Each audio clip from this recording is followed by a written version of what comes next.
اعوذ باللہ من الشیطان الرجیم بسم اللہ الرحمن الرحیم الحمد للہ رب العالمین والصلاة والسلام علی سید الانبیاء والمرسلین وعلی اہل بیتہ الطیبین الطاہرین وصحبہ المنتجبین۔ آج ماہ مبارک رمضان کی دوسری تاریخ ہے اور ہم انشاءاللہ قرآن کریم کے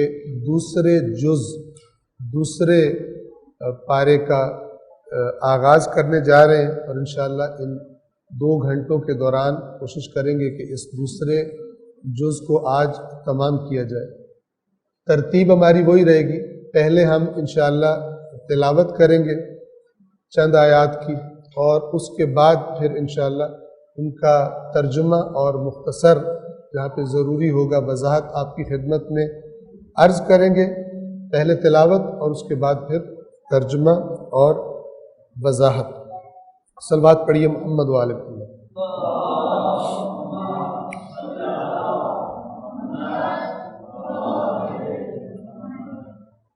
اعوذ باللہ من الشیطان الرجیم بسم اللہ الرحمن الرحیم۔ سيقول السفهاء من الناس ما ولاهم عن قبلتهم التي كانوا عليها قل لله المشرق والمغرب يهدي من يشاء إلى صراط مستقيم وكذلك جعلناكم أمة وسطا لتكونوا شهداء على الناس ويكون الرسول عليكم شهيدا وما جعلنا القبلة التي كنت عليها إلا لنعلم من يتبع الرسول ممن ينقلب على عقبيه وإن كانت لكبيرة إلا على الذين هدى الله وما كان الله ليضيع إيمانكم إن الله بالناس لرؤوف رحيم قد نرى تقلب وجهك في السماء فلنولينك قبلة ترضاها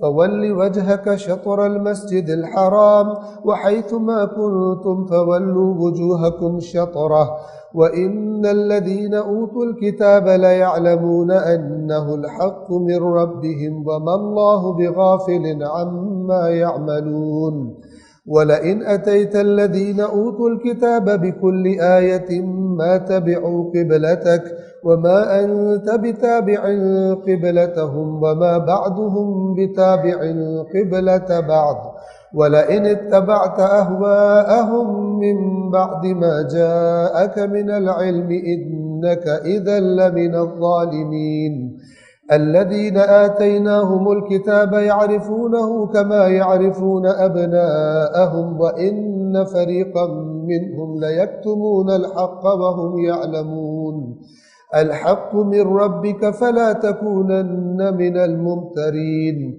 ولكل وجهة هو موليها فاستبقوا الخيرات أينما تكونوا يأتي بكم الله جميعا إن الله على كل شيء قدير ومن حيث خرجت فول وجهك شطر المسجد الحرام وإنه للحق من ربك وما الله بغافل عما تعملون ومن حيث خرجت فول وجهك شطر المسجد الحرام وحيث ما كنتم فولوا وجوهكم شطره لئلا يكون للناس عليكم حجة إلا الذين ظلموا منهم فلا تخشوهم واخشوني ولأتم نعمتي عليكم ولعلكم تهتدون كما أرسلنا فيكم رسولا منكم يتلو عليكم آياتنا ويزكيكم ويعلمكم الكتاب والحكمة ويعلمكم ما لم تكونوا تعلمون فاذكروني أذكركم واشكروا لي ولا تكفرون يا أيها الذين آمنوا استعينوا بالصبر والصلاة إن الله مع الصابرين۔ دوسرے پارے کے آغاز سے ترجمہ سورۃ البقرہ آیت نمبر 142۔ اس درس میں ہم آپ کی خدمت میں یہ عرض کر دیں کہ ہم قرآن مجید کے متن پر اپنی توجہ کو مرکوز رکھیں گے تاکہ ہمیں یہ تجربہ ہو کہ قرآن مجید کا متن وہ انسان کو سمجھ میں آنے والی چیز ہے، نہ سمجھ میں آنے والی چیز نہیں ہے۔ نہ صرف یہ کہ سمجھ میں آنے والی ہے بلکہ بڑے بہترین انداز میں اللہ کی کتاب کی باتیں سمجھ میں آتی ہیں، تاکہ باقی تمام باتوں کو پھر انہی آیات کے زیر سایہ انسان ان کو پرکھے اور ان میں سے صحیح اور غلط کا فرق کرے۔ صلوات پڑھیں محمد والے۔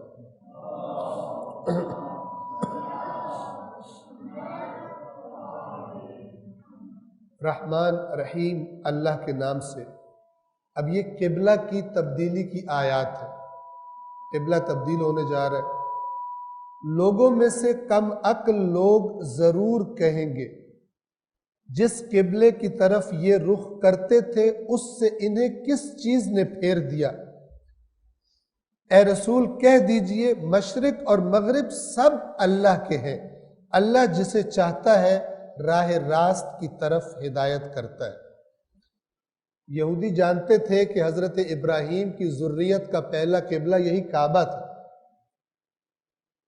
اور یہودیوں کو حتیٰ کہ یہ بھی پتہ تھا اپنی روایات سے اور اپنی کتابوں سے کہ جو اللہ کا آخری نبی آئے گا اس کی ایک نشانی یہ ہوگی کہ وہ دو قبلوں کی طرف رخ کر کے نماز پڑھے گا، یہ ان کو پتہ تھا۔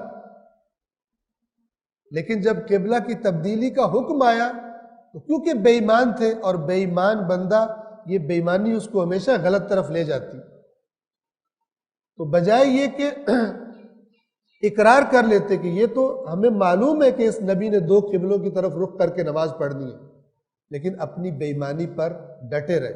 لہٰذا اللہ فرما رہے کہ یہ اے مسلمانوں جب قبلہ تبدیل کیا جائے گا تو یہ پروپیگنڈا کریں گے۔ یہ پروپیگنڈا کرنے والے در حقیقت خود بے عقل لوگ ہیں۔ سفہاء سفیہ کہتے ہیں کم عقل انسان۔ آپ کہہ دیں کہ مشرق و مغرب ہر طرف اللہ کی طرف، وہ جدھر حکم کرے ادھر منہ کرنا ہے، اور ہدایت یہ ہے کہ خدا کے حکم کی اطاعت کی جائے، اس کے مقابلے میں بہانے نہ بنائے جائیں۔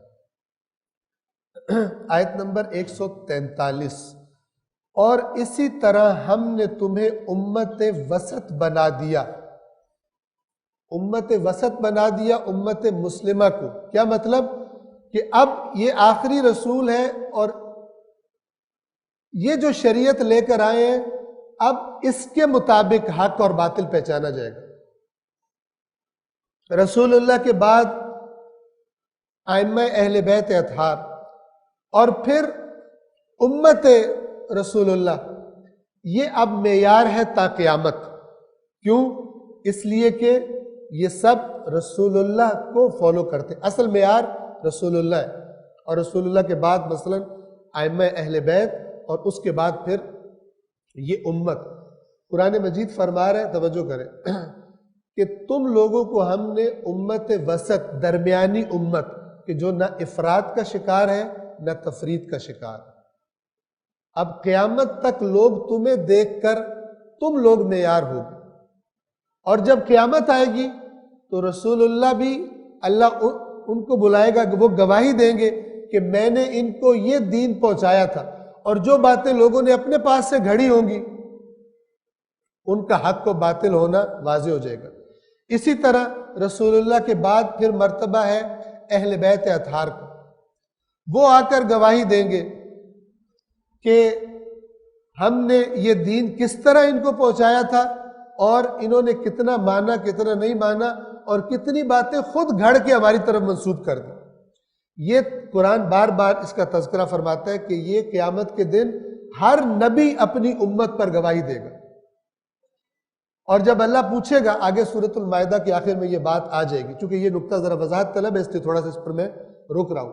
سورہ مائدہ کے آخر میں انشاءاللہ آ جائے گی کہ حضرت عیسیٰ کس طرح گواہی دیں گے، انبیاء کا گواہی دینا اس کی کیفیت کیا ہوگی، یا دیگر جو باقی گواہ اللہ جن کو بلائے گا گواہی دینے کے لیے وہ کس طرح گواہی دیں گے۔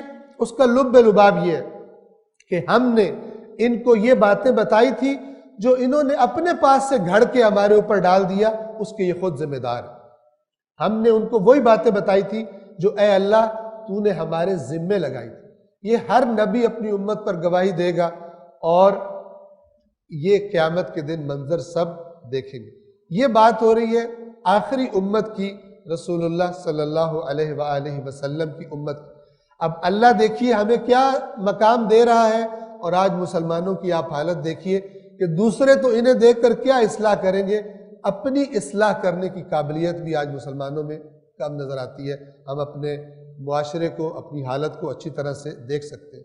اللہ نے کیا مقام دیا تھا اور ہم نے اس کے ساتھ کیا سلوک کیا۔ اور اسی طرح ہم نے تمہیں امت وسط بنا دیا تاکہ تم لوگوں پر گواہ رہو اور رسول تم پر گواہ رہے، اور آپ پہلے جس قبلے کی طرف رخ کرتے تھے اسے ہم نے صرف اس لیے مقرر کیا تھا تاکہ ہم رسول کے پیچھے چلنے والوں کو الٹا پھر جانے والوں سے پہچان لیں۔ اللہ تو آزمائش لیتا ہے، جب اس نے کہا ادھر رخ کرو ادھر، اب فرما رہے کہ ہم نے وہ پہلا قبلہ اس لیے بنایا تھا تاکہ ہم دیکھیں کہ جب اس اصل کعبہ کی طرف ہم منہ کروائیں گے تو کون اللہ کی اطاعت کرتا ہے، رسول کے پیچھے چلتا ہے، اور کون ضعیف الایمان ہو کر یا کون بہانے بازی کر کے واپس کفر کی طرف لوٹ جاتا ہے۔ اصل معیار اللہ کا حکم ماننا ہے، اصل معیار یہ نہیں ہے کہ ہم ادھر منہ کرتے تھے اب ادھر کیوں کریں۔ یہ اعتراض ایمان کے ضعیف ہونے کی یا اندر سے منافقت کے موجود ہونے کے علامت ہوتے ہیں، ورنہ مومن وہ ہوتا ہے کہ جس کو جب پتہ چلے اب خدا کا یہ حکم آ گیا ہے وہ اس کی اطاعت کرتا ہے، اللہ کے حکم پر چون و چرا نہیں کرتا، کیونکہ پہلے وہ اپنی بصیرت کے ساتھ اللہ کے وجود کا اقرار کر چکا ہے، اللہ کے رسول کی حقانیت کا، رسالت کا کلمہ پڑھ چکا ہے۔ اگر یہ بصیرت کے ساتھ کیا ہے تو اب جو بھی حکم آئے گا مانے گا، لیکن اگر اوپر اوپر سے کیا ہوا ہے اندر سے نہیں ہے، یا یہ کہ ضعیف الایمان ہے، شکوک و شبہات کا شکار ہے، تو پھر یہ بندہ ایسی آزمائشوں میں پورا اترنا اس کا مشکل ہو جاتا ہے۔ تاکہ ہم رسول کے پیچھے چلنے والوں کو الٹا پھر جانے والوں سے پہچان لیں، اور یہ حکم اگرچہ سخت دشوار تھا مگر اللہ کی طرف سے ہدایت یافتہ لوگوں کے لیے دشواری نہیں تھی، اور اللہ تمہارے ایمان کو ضائع نہیں کرے گا، اللہ تو لوگوں کے حق میں یقیناً بڑا مہربان رحیم ہے۔ 144 ہم آپ کو بار بار آسمان کی طرف منہ کرتے دیکھ رہے ہیں۔ یہودی پروپیگنڈا کر رہے تھے کہ یہ ہمارا قبلہ استعمال کرتے ہیں بیت المقدس، اور اللہ کے نبی کی دلی خواہش تھی کہ خداوند عالم قبلہ کو تبدیل فرما دے اور بیت اللہ کو، مسجد الحرام کو قبلہ قرار دے دیا جائے، اس کی طرف اشارہ ہے۔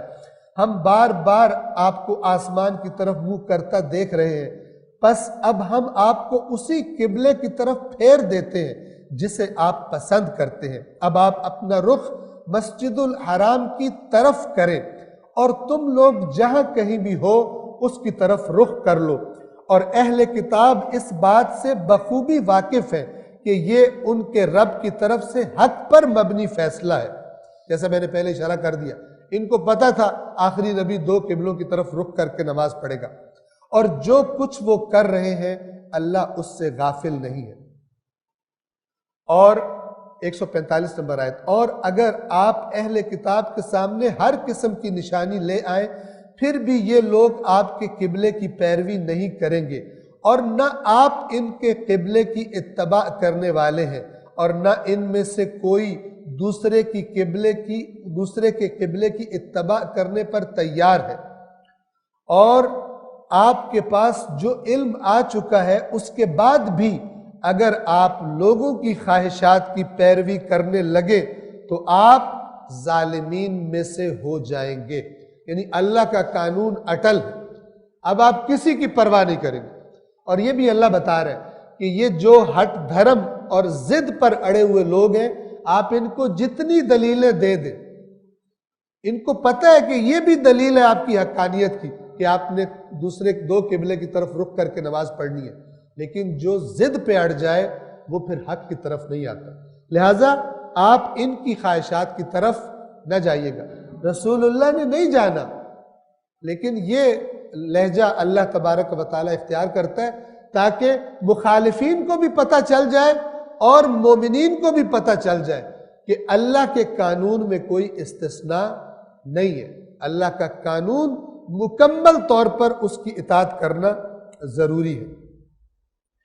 آیت نمبر 146، جن لوگوں کو ہم نے کتاب دی ہے، یعنی جو اہل کتاب، اور یا مراد یہ یہودی ہیں جو مدینہ میں موجود تھے، وہ اس رسول کو اسی طرح پہچانتے ہیں جیسے وہ اپنے بیٹوں کو پہچانتے ہیں، اور ان میں سے ایک گروہ جان بوجھ کر حق کو چھپا رہا ہے، یعنی ان کے وہ علماء کا گروہ، خواص کا گروہ جو اپنی بے ایمانی کی وجہ سے اپنی عوام کو بھی گمراہ کر رہا تھا۔ کون سی عوام؟ جو اللہ کی کتاب سے کٹی ہوئی عوام تھی، تورات سے کٹی ہوئی عوام تھی، سمجھتے تھے کہ یہ اللہ کی کتاب پڑھنا یہ مولانا حضرات کا کام ہوتا ہے، ہمارا کام نہیں ہوتا، یہ برا نتیجہ نکلا۔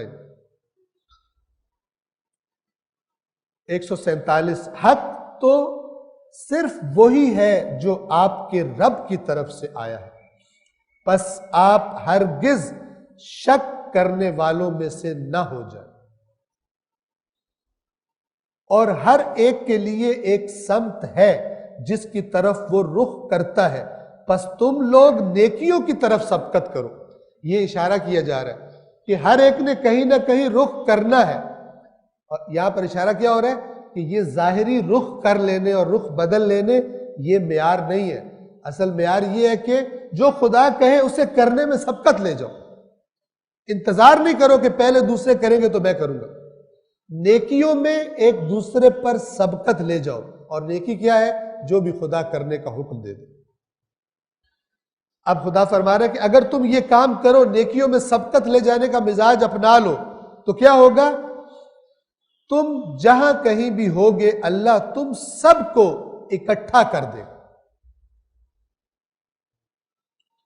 یقیناً اللہ ہر چیز پر قادر ہے۔ 149، اور آپ جہاں کہیں سے بھی نکلیں اپنا رخ مسجد الحرام کی طرف موڑ لیں، اور یہ یقیناً آپ کے رب کی طرف سے برحق ہے یہ بات، اور اللہ جو عمل تم کر رہے ہو اس سے غافل نہیں ہے۔ 150، اور آپ جہاں کہیں سے بھی نکلیں اپنا رخ مسجد الحرام کی طرف موڑ لیں، اور تم لوگ جہاں کہیں بھی ہو اپنا رخ اسی کعبے کی طرف کر لو، تاکہ ان میں سے یعنی اہل کتاب میں سے ظالموں کے علاوہ لوگوں کو تمہارے خلاف کوئی حجت نہ ملے۔ جو تو ظالم ہے، ہٹ دھرم ہے، وہ تو اسی طرح تمہارے مخالف رہیں گے، لیکن جو ظالم نہیں ہے اور دلیل طلب ہے ان پر یہ قبلہ کی تبدیلی سے بھی حجت تمام ہو جائے گی، اور اگر وہ ہدایت کے طالب ہوئے تو ان کو ہدایت کا راستہ مل جائے گا، لیکن جو ظالم ہے، ہٹ دھرم ہے، ضد بازی جن کا کام ہے، وہ اسی طرح تمہاری مخالفت کرتے رہیں گے۔ لہٰذا تم ان سے نہیں صرف مجھ ہی سے ڈرو، تاکہ میں تم پر اپنی نعمتوں کو پورا کر دوں اور تاکہ تم ہدایت پا جاؤ، یعنی اس حکم کی اطاعت سے بھی مزید تمہاری ہدایت میں اضافہ ہو جائے۔ انسان جتنا اللہ کی اطاعت کرتا ہے اتنا اس کی ہدایت میں اضافہ ہوتا جاتا ہے، اور جتنا نافرمانی کرتا ہے اتنا گمراہی کے راستے پر نزدیک ہوتا چلا جاتا ہے۔ 151، جیسے ہم نے تمہارے درمیان خود تمہیں میں سے ایک رسول بھیجا جو تمہیں ہماری آیات پڑھ کر سناتا ہے اور تمہیں پاکیزہ کرتا ہے اور تمہیں کتاب و حکمت کی تعلیم دیتا ہے اور تمہیں ان چیزوں کی تعلیم دیتا ہے جو تم نہیں جانتے تھے۔ 152، پس تم مجھے یاد رکھو، میں تمہیں یاد رکھوں گا، اور میرا شکر ادا کرو اور میری ناشکری نہ کرو۔ اللہ بھولتا نہیں ہے، تو کیا مراد ہے تم مجھے یاد رکھو میں تمہیں یاد رکھوں گا؟ یعنی جو اللہ کو یاد کرتا ہے اس کے لیے اللہ نے جو رحمتیں رکھی ہیں وہ میں تمہیں عطا کروں گا، لیکن اگر مجھے بھول جاؤ گے تو پھر وہ رحمتیں اور توفیقات بھی تمہیں نہیں ملے گی۔ 153، اے ایمان والو صبر اور نماز سے مدد لو، اللہ یقیناً صبر کرنے والوں کے ساتھ ہے۔ بعض روایات میں آیا کہ یہاں صبر سے مراد روزہ ہے۔ صبر کیا کرتا ہے؟ اپنے آپ کو کنٹرول میں رکھنے کا نام صبر ہے، اور چونکہ روزہ یہ سکھاتا ہے انسان کو، لہذا روایات میں تاکید کی گئی کہ جب انسان مشکلات کا شکار ہو خدا نخواستہ شیطان کا غلبہ اسے محسوس ہو تو نماز اور روزے سے مدد طلب کرے، یعنی اپنے آپ کو ایک اللہ سے رابطہ اور دوسرا اپنے بدن کو کچھ وقت کے لیے جو جسمانی لذتیں ہیں ان سے کنٹرول میں رکھنا، اس سے مدد لو، یقیناً اللہ صبر کرنے والوں کے ساتھ، خداوند عالم خود کو جو کنٹرول رکھتے ہیں پھر اللہ بھی ان کی مدد فرماتا ہے۔ آیت نمبر 154 سے تلاوت۔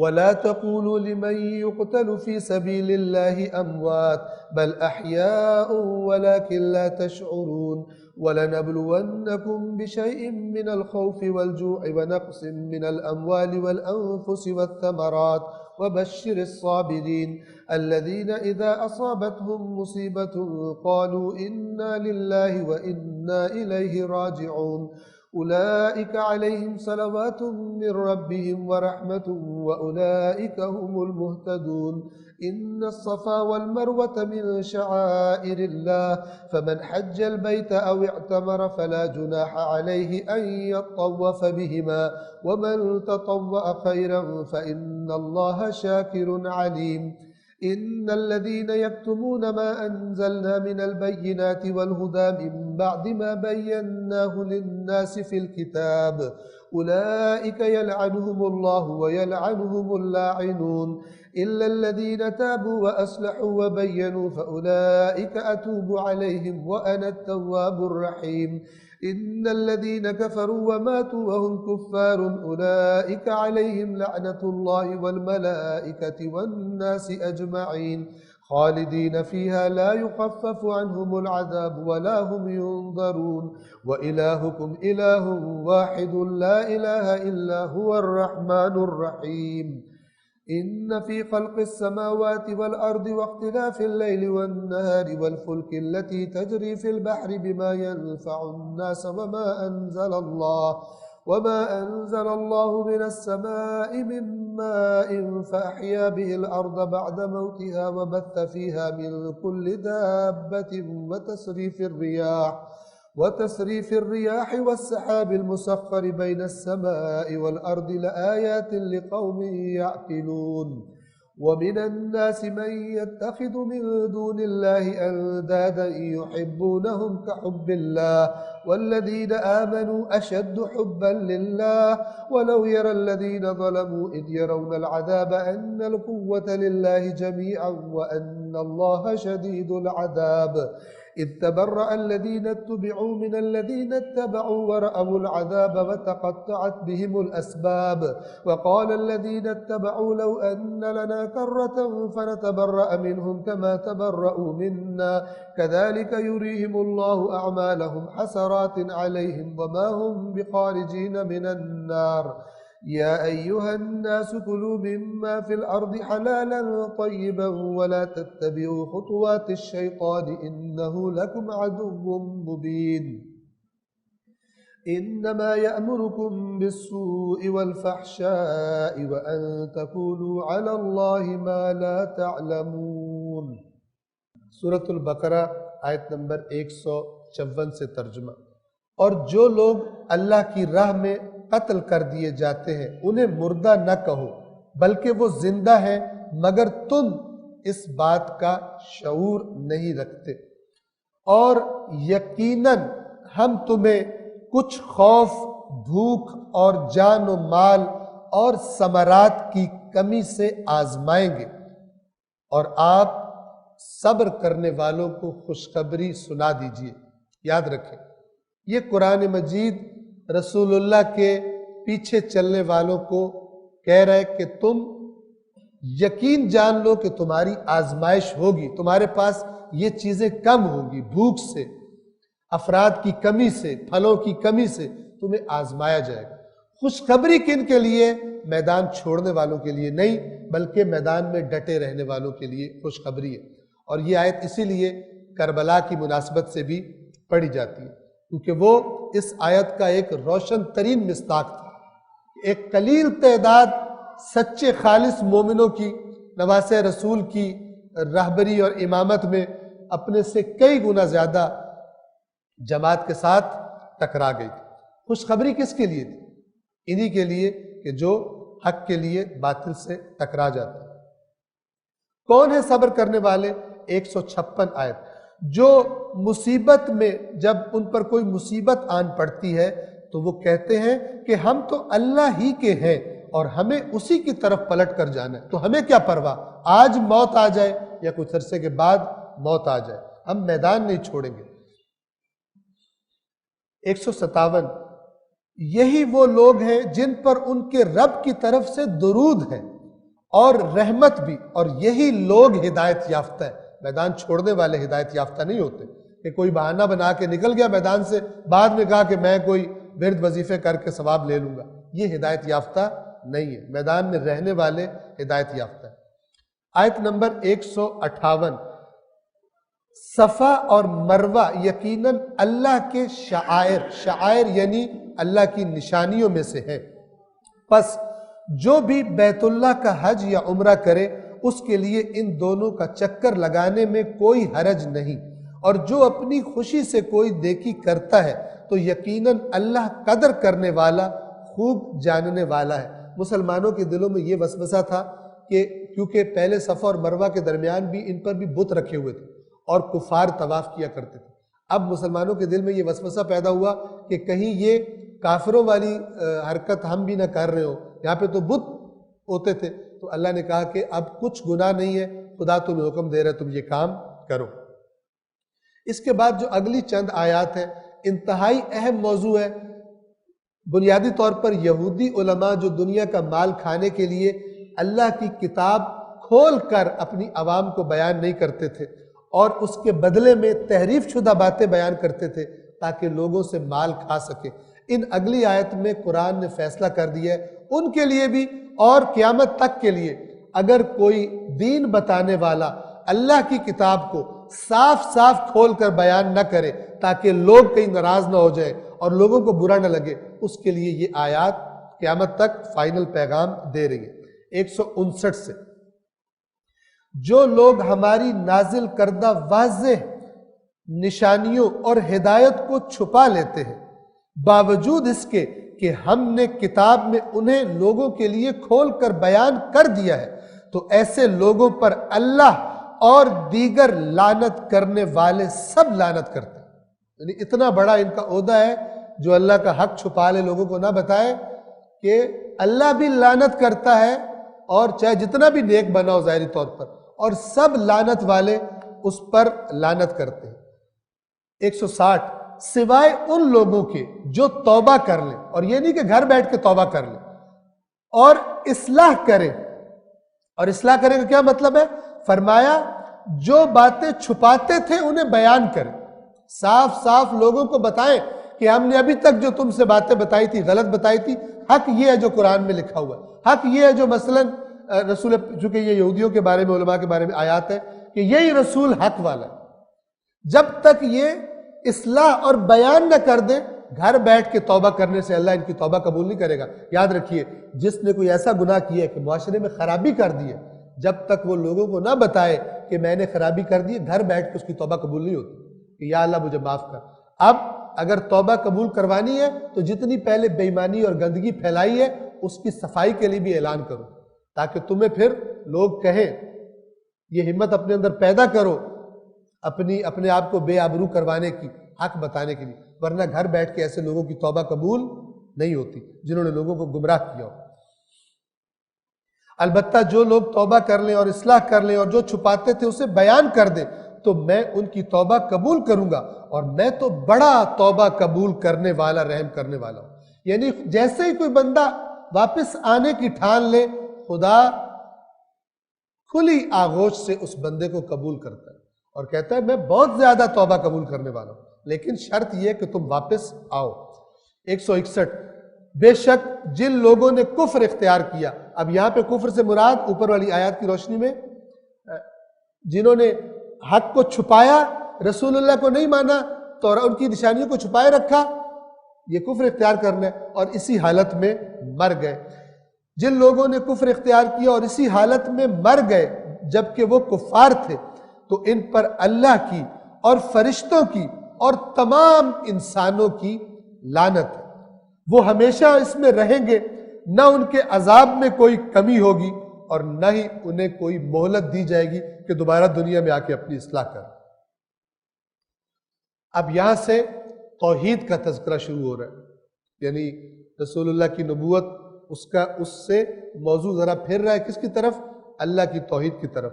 اور یہ اہل کتاب سے بھی کہا جا رہا ہے کہ جس نے موسیٰ کو بھیجا تھا اسی نے اس رسول کو بھیجا ہے، تفریق نہ کرو، تمہارا معبود ایک معبود 163، اور تمہارا معبود ایک ہی معبود ہے، اس رحمان رحیم کے سوا کوئی معبود نہیں۔ اور کون ہے وہ؟ اب اس کی خلقت کی طرف غور کرنے کی دعوت دے رہی ہے آیت نمبر 164۔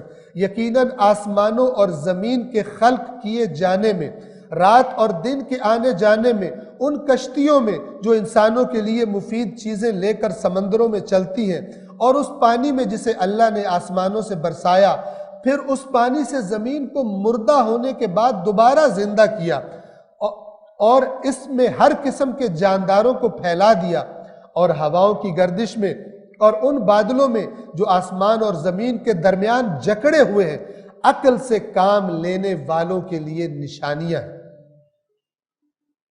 165، اور لوگوں میں سے کچھ ایسے ہیں جو اللہ کے سوا دوسروں کو اس کا شریک مد مقابل قرار دیتے ہیں، کہتے ہیں یہ جیسا اللہ نے کیا ہے ویسا انہوں نے بھی کیا ہے، جیسا اللہ کر سکتا ہے ویسا یہ بھی کر سکتے ہیں، اللہ کے برابر اور شریک قرار دیتے ہیں۔ اور پھر توجہ فرمائیں، کیا قرآن کیا فرما رہا ہے؟ اور ان سے ایسی محبت کرتے ہیں جیسی محبت اللہ سے رکھنی چاہیے۔ خوب توجہ کے ساتھ سنیں، اور ایمان والے تو سب سے زیادہ اللہ ہی سے محبت کرتے ہیں۔ یاد رکھیے، قرآن کے فیصلے کے مطابق تمام ہستیوں سے بڑھ کر ہمارے دل میں محبت کس کی ہونی چاہیے؟ اللہ کی ہونی چاہیے، رسول اللہ سے بڑھ کر، حضرت علی سے بڑھ کر، امام حسن و حسین، اہل بیت اطہار کی تمام ہستیوں سے بڑھ کر محبت، سب سے شدید محبت مومن کو کس کے ساتھ ہوتی ہے؟ اللہ کے ساتھ ہوتی ہے۔ اگر کسی کو اللہ سے زیادہ محبت ہوگی ہے رسول اللہ سے، اس کی حالت خطرے میں۔ اگر کسی کوئی اللہ تعالیٰ سے زیادہ نرم اور رحمت والا سمجھ رہا ہے، کسی مقدس ہستی کو، اہل بیت کو زیادہ نرم دل سمجھتا ہے اللہ سے، اس کی توحید میں خرابی ہے۔ یہاں پر اپنی اصلاح کرنے کا موقع قرآن مجید کی آیات کی روشنی میں۔ قرآن کیا کہہ رہا ہے کہ وہ لوگ دیگر ہستیوں کو اللہ کے برابر قرار دے دیتے ہیں، اور کس معاملے میں؟ یہاں پہ خاص طور پر ان سے اس طرح محبت کرتے ہیں۔ یاد رکھیے، اہل بیت نے یہی تعلیم دی ہے جو قرآن کی تعلیم ہے، لیکن آج ہم بہت سارے لوگوں کو دیکھتے ہیں کہ اگر اللہ کا ذکر کیا جائے ان کو مزہ نہیں آتا، لیکن اگر مقدس ہستیوں کا ذکر کیا جائے ان کو بہت مزہ آتا ہے۔ یہ پرابلم ہے، یہ بیماری ہے، اس بیماری کا علاج کرنا ضروری ہے، اس لیے کہ جس سے محبت ہو اس کا ذکر سننے میں تو لذت آتی ہے۔ اور قرآن یہ کہہ رہا ہے کہ ایمان والے سب سے زیادہ اشد حبا للہ۔ یہ سورہ بقرہ کی آیت نمبر 165 انشاءاللہ کہ آپ کے سامنے، سننے والوں کے سامنے یہ کھلی ہوگی، اور جو یہ آن لائن حضرات سن رہے ہیں انشاءاللہ ان سے بھی گزارش کروں گا کہ اس درس کو سنتے وقت اپنے سامنے ترجمے والا قرآن کھول کے رکھیں، تاکہ آپ کو اطمینان ہو کہ جو بات کی جا رہی ہے وہی آپ کی نظروں کے سامنے بھی موجود ہے۔ دوبارہ اس آیت کا ترجمہ پڑھ رہا ہوں، اور لوگوں میں سے کچھ ایسے ہیں جو اللہ کے سوا دوسروں کو اس کا مد مقابل قرار دے دیتے ہیں۔ اور اب یہ یہاں پہ مد مقابل قرار دینے سے کیا مراد ہے؟ ان سے ایسی محبت کرتے ہیں جیسی محبت اللہ سے رکھنی چاہیے، جبکہ ایمان والے تو سب سے زیادہ اللہ ہی سے محبت کرتے ہیں، اور پھر اللہ کی محبت کے سائے میں ان کی ساری محبتیں ہوتی ہیں۔ اللہ کے نبی سے کیوں محبت؟ اس لیے کہ اللہ کی محبت کا تقاضا ہے۔ اہل بیت اطہار سے کیوں محبت؟ اس لیے کہ اللہ کی محبت کا تقاضا ہے۔ ان کی ساری دوستیاں بھی اور ان کی ساری دشمنیاں بھی اللہ وحدہ لا شریک کی خاطر ہو جاتی ہیں۔ یہ ہے حقیقی ایمان۔ پھر خداوند عالم فرماتا ہے، اور کاش یہ ظالم لوگ عذاب کو دیکھ لینے کے بعد جو کچھ سمجھنے والے ہیں آج سمجھ لیتے، آج اس کو سمجھ لیتے جو اس وقت سمجھیں گے جب عذاب کو سامنے دیکھ لیں گے، تب سمجھنے کا فائدہ کوئی نہیں ہوگا۔ اور اس دن کیا سمجھ لیں گے کہ ساری طاقتیں تو صرف اللہ ہی کی ہیں، اور یہ کہ اللہ سزا دینے میں نہایت شدید ہے، شدید العذاب۔ 166 آیت۔ اس وقت کو یاد کر لو کہ جب رہنما اپنے پیروکاروں سے تبرہ کریں گے، یعنی تم نے غلط لوگوں کو رہنما بنا لیا جنہوں نے حقیقی دین سے تمہیں گمراہ کر دیا۔ اب چاہے یہودی علماء ہو اور چاہے کوئی بھی علماء سو ہو، اس امت کے برے علماء ہو جو مال بنانے کے لیے دین میں شارٹ کٹس بنا کے پیش کرتے۔ اللہ کہہ رہے ہیں میں تمہیں ابھی سے منظر دکھا رہا ہوں کہ اپنے رہنما دیکھ کر چننا، کس سے دین لینا ہے تم نے، کس کے پیچھے چلنا ہے، ورنہ ایک دن آنے والا ہے جس دن جب ان رہنماؤں کو تم یاد کرو گے تمہیں بچائیں، یہ تم سے تبرہ کریں گے، یہ تم سے کہیں گے ہمارا تمہارے ساتھ کوئی تعلق نہیں ہے۔ اس وقت کا خیال کرو جب رہنما اپنے پیروکاروں سے اظہار برات کریں گے اور عذاب کو دیکھ لیں گے اور تمام تعلقات ٹوٹ کر رہ جائیں گے۔ 167 اور دنیا میں جو لوگ ان کے پیروکار تھے وہ کہیں گے اے کاش ہمیں ایک بار دنیا میں واپس جانے کا موقع مل جائے تو ہم بھی ان لوگوں سے اسی طرح اظہار برات کریں گے جس طرح آج یہ ہم سے اظہار برات کر رہے ہیں۔ اس طرح اللہ ان کے اعمال کو سراپا حسرت بنا کر انہیں دکھائے گا اور وہ جہنم کی آگ سے نکل نہیں پائیں گے۔ 168 اے لوگو زمین میں جو حلال اور پاکیزہ چیزیں ہیں انہیں کھاؤ اور شیطان کے نقش قدم پر نہ چلو، یقیناً وہ تمہارا کھلا دشمن ہے، یعنی جن چیزوں کو اللہ نے حرام کر دیا ہے انہیں نہ کھاؤ، انہیں استعمال نہ کرو۔ 169 وہ تو تمہیں بس برائی اور بے حیائی کا حکم دیتا ہے اور اس بات کا کہ تم اللہ کی طرف وہ باتیں منسوب کرو جن کے متعلق تمہیں علم بھی نہیں ہے، اپنے پاس سے گھڑ کے یہ حرام ہو گیا، یہ حلال ہو گیا، یہ ہم نے نہیں کھانا، ہم نے چھوٹا بڑا گوشت نہیں کھانا، ہم نے یہ نہیں کھانا۔ ہندوؤں کے نقش قدم پر اللہ کی حلال کردہ چیزوں کو حرام نہیں کرو، جو خدا نے حلال کی ہے وہ قیامت تک حلال ہے، جو اس کا تعلق ڈائریکٹ توحید کے ساتھ ہے۔ اس لیے کہ مشرکین مکہ نے اپنے معبودوں کے، اللہ کے شریکوں کے نام پر خود سے کچھ چیزوں کو اپنے اوپر حرام کر لیتے تھے، یہ ہم نے نہیں کھانا، یہ ہم نے کھانا ہے۔ ان تمام چیزوں پر قرآن نے آ کر کراس لگا دیا ہے اور فرمایا کہ جس کو اللہ نے حلال کر دیا وہ حلال، جس کو خدا نے حرام کر دیا وہ قیامت تک حرام رہے گا۔ ایک صلوات پڑھیے محمد و آل محمد۔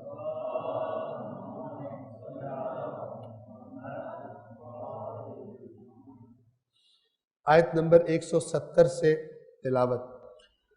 وَإِذَا قِيلَ لَهُمُ اتَّبِعُوا مَا أَنزَلَ اللَّهُ قَالُوا بَلْ نَتَّبِعُ مَا أَلْفَيْنَا عَلَيْهِ آبَاءَنَا أَوَلَوْ كَانَ آبَاؤُهُمْ لَا يَعْقِلُونَ شَيْئًا وَلَا يَهْتَدُونَ وَمَثَلُ الَّذِينَ كَفَرُوا كَمَثَلِ الَّذِي يَنْعِقُ بِمَا لَا يَسْمَعُ إِلَّا دُعَاءً وَنِدَاءً صُمٌّ بُكْمٌ عُمْيٌ فَهُمْ لَا يَعْقِلُونَ يَا أَيُّهَا الَّذِينَ آمَنُوا كُلُوا مِن طَيِّبَاتِ مَا رَزَقْنَاكُمْ واشكروا لله إن كنتم إياه تعبدون إنما حرم عليكم الميتة والدم ولحم الخنزير وما أهل به لغير الله فمن اضطر غير باغ ولا عاد فلا إثم عليه إن الله غفور رحيم إن الذين يكتمون ما أنزل الله من الكتاب ويشترون به ثمنا قليلا أولئك ما يأكلون في بطونهم إلا النار ولا يكلمهم الله يوم القيامة ولا يزكيهم ولهم عذاب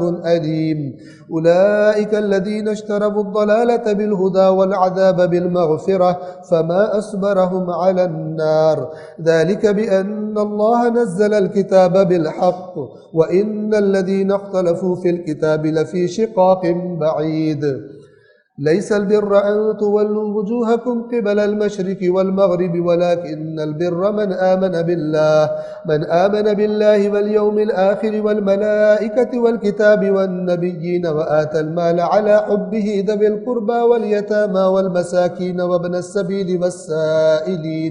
والسائلين وفي الرقاب وأقام الصلاة وآتى الزكاة والموفون بعهدهم إذا عاهدوا والصابرين في البأساء والضراء الضراء وحين البأس أولئك الذين صدقوا وأولئك هم المتقون يا أيها الذين آمنوا كتب عليكم القصاص في القتلى الحر بالحر والعبد بالعبد والأنثى بالأنثى فمن عفي له من أخيه شيء فاتباع بالمعروف وأداء إليه بإحسان ذلك تخفيف من ربكم ورحمة فمن اعتدى بعد ذلك فله عذاب أليم ولكم في القصاص حياة يا أولي الألباب لعلكم تتقون كتب عليكم إذا حضر أحدكم الموت إن ترك خيرا الوصية للوالدين والأقربين بالمعروف حقا على المتقين فمن بدله بعدما سمعه فإنما إثمه على الذين يبدلونه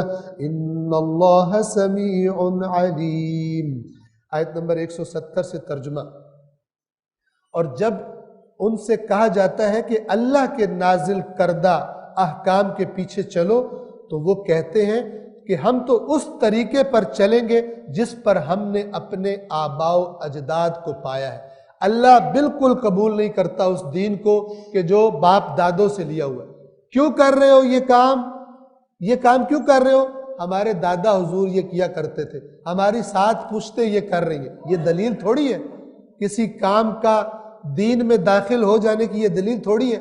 یہ وہ گھٹیا جواب ہے کہ جو ہر نبی کو قرآن نے بتایا ہے کہ جو اس کی بات نہیں ماننا چاہتے تھے نبی کی، وہ یہ گھٹیا استدلال اور دلیل نبی کے مقابلے پہ لے کے آتے تھے. کہتے تھے ہمارے باپ دادا پاگل تھے کہ ہم تمہاری بات مان لیں، ہم اپنے باپ دادا کے پیچھے چلیں گے، ہم تمہاری بات کے پیچھے نہیں چلیں گے.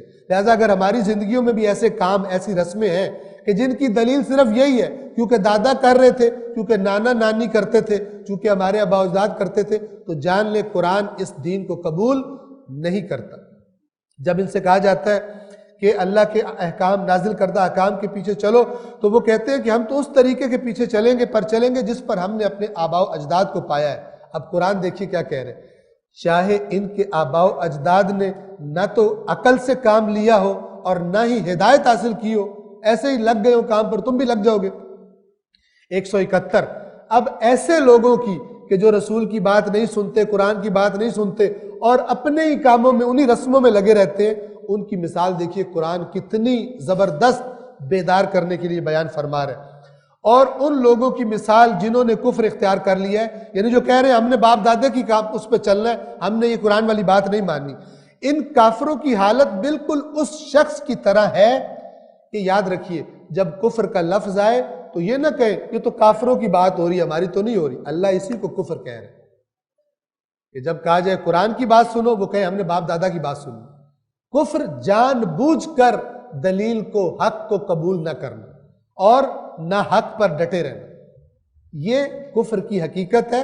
لہذا کہیں بھی کافر کا ذکر آئے تو نہ کہیں کافروں کی بات ہو رہی ہے، ہمارے سے مربوط نہیں ہے. نہیں، دیکھیں کہ کس کام کی مذمت کی جا رہی ہے اور کس کام کو کفر کہا جا رہا ہے، اور پھر دیکھیں کہ ہم بھی تو اس کا شکار خدا نخواستہ کہیں نہ ہو. اور ان لوگوں کی مثال جنہوں نے کفر اختیار کر لیا بالکل اس شخص کی سی ہے جو ایسے جانور کو پکارے جو بلانے اور پکارنے کے سوا کچھ نہ سن سکے. آپ نے دیکھا ہے یہ گڈریوں نے جو جانوروں کو پالتے ہیں انہوں نے کچھ خاص آوازیں بنائی ہوتی ہے جانوروں کو بلانے یا بھگانے کے لیے. تو اللہ تعالیٰ کہہ رہے ہیں یہ جو کافر ہے، جو ہٹ دھرم ہے، اے رسول یہ آپ جب ان کو بلاتے ہیں تو ان کی حالت انہی بھیڑوں والی. ان کو آواز تو سنائی دیتی ہے لیکن شعور اور عقل کے جو اس آواز سے اگلا کام کرتی ہے وہ ان کے پاس گویا نہیں ہے، عقل سے کام ہی نہیں لیتے. تو یہ بھی بھیڑوں کی طرح، یہ آپ کی آواز تو سن رہے ہیں لیکن اس آواز پر اپنی عقل کو استعمال نہیں کرتے. یہ ان لوگوں کی مثال دے رہا ہے اللہ جو کہتے ہیں ہم نے تو باپ دادا کے پیچھے چلنا ہے. ہم مثلا قرآن مجید والی بات ہم نے تو پہلی دفعہ سنی ہے، ہم نے تو آج تک سنی کوئی نہیں. بالکل اس شخص کی سی مثال ہے جو ایسے حیوان کو، جانور کو پکارے جو بلانے اور پکارنے کے سوا کچھ نہ سن سکے. یہ بہرے ہیں، گونگے ہیں، اندھے ہیں، پس یہ لوگ عقل سے کام نہیں لیتے. 172. اے ایمان والو، اگر تم صرف اللہ کی بندگی کرنے والے ہو تو ہماری عطا کردہ پاک روزی کھاؤ اور اللہ کا شکر ادا کرو. اگر صرف اس کی عبادت کرنے والے ہو تو اس کا شکر ادا کرو. 173 یقیناً اسی نے تم پر مردار خون، سور کا گوشت اور اللہ کے علاوہ کسی اور کے نام پر ذبح کیا گیا ذبیحہ حرام قرار دے دیا. پس جو شخص مجبور ہو جائے اور وہ حد سے خود سے چاہ کر اور حد ضرورت سے زیادہ آگے بڑھنے والا نہ ہو تو اس پر کچھ گناہ نہیں. یعنی اگر کوئی شخص مجبور ہو جائے کہ اس کے پاس صرف ایسی چیز موجود ہے کہ جو حرام ہے، لیکن اب اس کے پاس اور کچھ ہے ہی نہیں اور جان نکلنے والی ہے، تو اس طرح کھائے کہ مزے لے لے کر بھی نہ کھائے، چاہتے ہوئے خواہش کے ساتھ، اور ضرورت سے زیادہ بھی استعمال نہ کرے. صرف اتنا جتنے سے جان بچ سکتی ہے، اس سے زیادہ استعمال نہ کرے ہرگز. تو یہ اللہ تعالیٰ نے ایسے حالات میں حرام کھانا جائز قرار دے دیا جن چیزوں کو اللہ نے حرام فرمایا. بے شک اللہ بڑا مغفرت کرنے والا اور رحم کرنے والا ہے. 174 اب یہ پھر ان کی بات آ گئی جو اللہ وہ عالم نما لوگ کہ جو حق کو بیان کرنے میں تکلف کرتے ہیں تاکہ لوگ ناراض نہ ہو جائیں، ٹھیک ہے، اور پھر ہمیں انوائٹ نہ کریں اور ہماری ریٹنگ نیچے آ جائے، اس وجہ سے باتیں نہیں بتاتے، قرآن کو کھول کر بیان نہیں کرتے. ان کو دیکھیں اللہ تعالیٰ کس اجر کا، یہ تو یہاں پہ بڑی بڑی فیس لے لیتے ہیں، اللہ تعالیٰ کس اجر کا ان سے وعدہ کر رہا ہے. دیکھیے 174 بے شک جو لوگ اللہ کی نازل کردہ کتاب کو چھپاتے ہیں اور اس کے عوض میں حقیر تھوڑی سی قیمت وصول کر لیتے ہیں، یہ لوگ تو بس اپنے پیٹ میں آگ بھر رہے ہیں، اور اللہ قیامت کے دن ایسے لوگوں سے نہ بات کرے گا نہ انہیں پاک کرے گا، اور ان کے لیے دردناک عذاب ہے. 175 یہ وہ لوگ ہیں جنہوں نے ہدایت کے بدلے گمراہی اور مغفرت کے بدلے عذاب خریدا ہے. اللہ تعالیٰ بتا رہا ہے تم نے کیا چیز خریدی ہے، تمہیں میں بتاتا ہوں. ہدایت کے بدلے گمراہی اور مغفرت کے بدلے عذاب خریدا ہے. بڑا تعجب ہے کہ آتش جہنم کے عذاب کے لیے ان میں کتنی برداشت ہے، کہ اس آگ کو برداشت کرنے کی ان میں کتنی طاقت ہے. یہ سارا کچھ کرتے چلے جا رہے ہیں. 176 یہ اس وجہ سے ہے کہ اللہ نے تو کتاب حق پر مبنی نازل فرمائی تھی، اور جن لوگوں نے کتاب کے بارے میں اختلاف کیا یقیناً وہ بڑے پرلے درجے کے جھگڑے میں پڑ گئے. 177 اب یہاں پر دیکھیے قبلہ تبدیل کرنے کا حکم آیا تھا، توجہ فرمائیں. ادھر منہ تھا اب ادھر کر لو. اس آیت میں اللہ بتا رہا ہے کہ یہ ظاہری طور پر منہ ادھر ادھر کر لینا یہ نیکی کی حقیقت نہیں ہے، بلکہ نیکی کی حقیقت ان چیزوں پر ایمان ہے جن کا نام لیا جائے گا، اور ان چیزوں پر عمل ہے جن کا ان آیات میں تذکرہ کیا جائے گا. اور اللہ کہہ رہے جن میں یہ باتیں ہیں وہ اپنے دعوی ایمان میں سچے ہیں. منہ ادھر کر لینے سے، منہ ادھر کر لینے سے اور تظاہر کرنے سے میں بڑا نمازی ہوں، میں تو بڑا یہ کرتا ہوں، میں بڑا مومن ہوں، ظاہر سے نہیں اندر اپنے دیکھ لو یہ ایمان ہے، اور اپنے اندر دیکھو کہ یہ اعمال تمہاری زندگی میں ہیں تو تم دعوی ایمان میں سچے ہو. یہ قرآن کی آیت ٹیسٹ بتا رہی ہے انسانوں کو اپنے ایمان کو چیک کرنے کا. آیت نمبر 177 فرماتے ہیں نیکی یہ نہیں ہے کہ تم اپنا رخ مشرق اور مغرب کی طرف پھیر لو، بلکہ نیکی تو یہ ہے کہ جو کوئی اللہ پر، روز قیامت پر، فرشتوں پر، اللہ کی کتاب پر اور نبیوں پر ایمان لائے اور اپنا پسندیدہ مال قریبی رشتہ داروں، یتیموں، مسکینوں، مسافروں اور مانگنے والوں، سوال کرنے والوں پر اور غلاموں کو آزاد کروانے پر خرچ کرے، اور نماز قائم کرے اور زکوٰۃ ادا کرے. نیز جب عہد کرے تو اس عہد کو پورا کرنے والے ہو، اور تنگ دستی اور مصیبت کے وقت اور میدان جنگ میں صبر کرنے والے ہو، ڈٹ جانے والے ہو. یہی لوگ ہیں جو سچے ہیں، اور یہی لوگ ہیں جو صاحبان تقویٰ. یہ ہے قرآن کا اعلان. اب اس کے ادھر ادھر سے بائی پاس کر کے مومن کی کوئی ڈیفینیشن بناتا پھرے اور متقی کی تو وہ خود ذمہ دار ہے. قرآن نے یہ بتا دیا. 178 اے ایمان والو تم پر مقتولین کے بارے میں جنہیں کوئی قتل کر دے قصاص کا حکم لکھ دیا گیا ہے، آزاد کے بدلے آزاد، غلام کے بدلے غلام، عورت کے بدلے عورت۔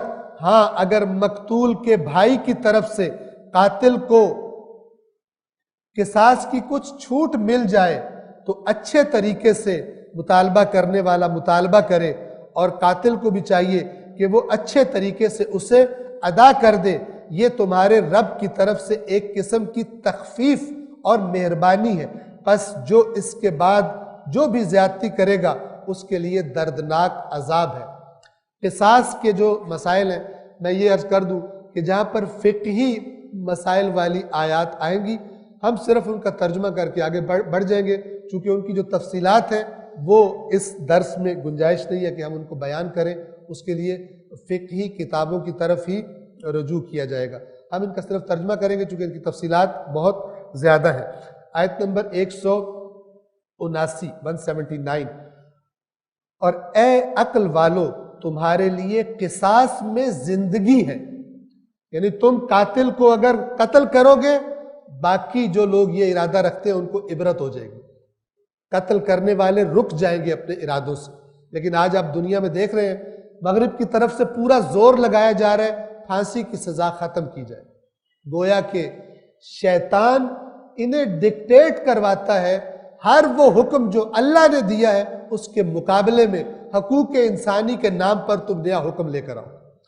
پس جو مومن ہوگا وہ اللہ کے احکام کا پابند ہوگا، اور جو بیچارہ لے دے کے سنا کے اوپر سے کچا کچا مومن بنا پھر رہا ہے وہ جلدی ان لوگوں کے پروپیگنڈے کی طرف رغبت کر لیتا ہے جس کا ایمان شعوری اور مضبوط ایمان نہیں ہوتا۔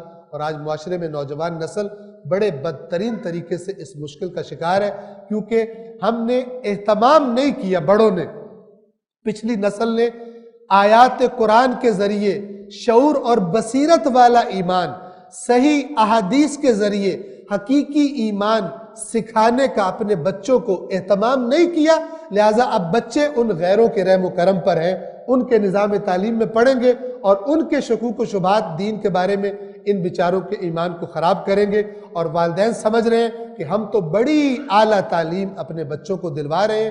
دین کے بارے میں سوال کرو تو نہ باپ کو دین کی صحیح اطلاع ہے نہ اولاد کو صحیح دین کی اطلاع ہے، ڈگری پوچھو تو پاکستان سے باہر کی ڈگریاں لے کر پھر رہے ہوتے ہیں۔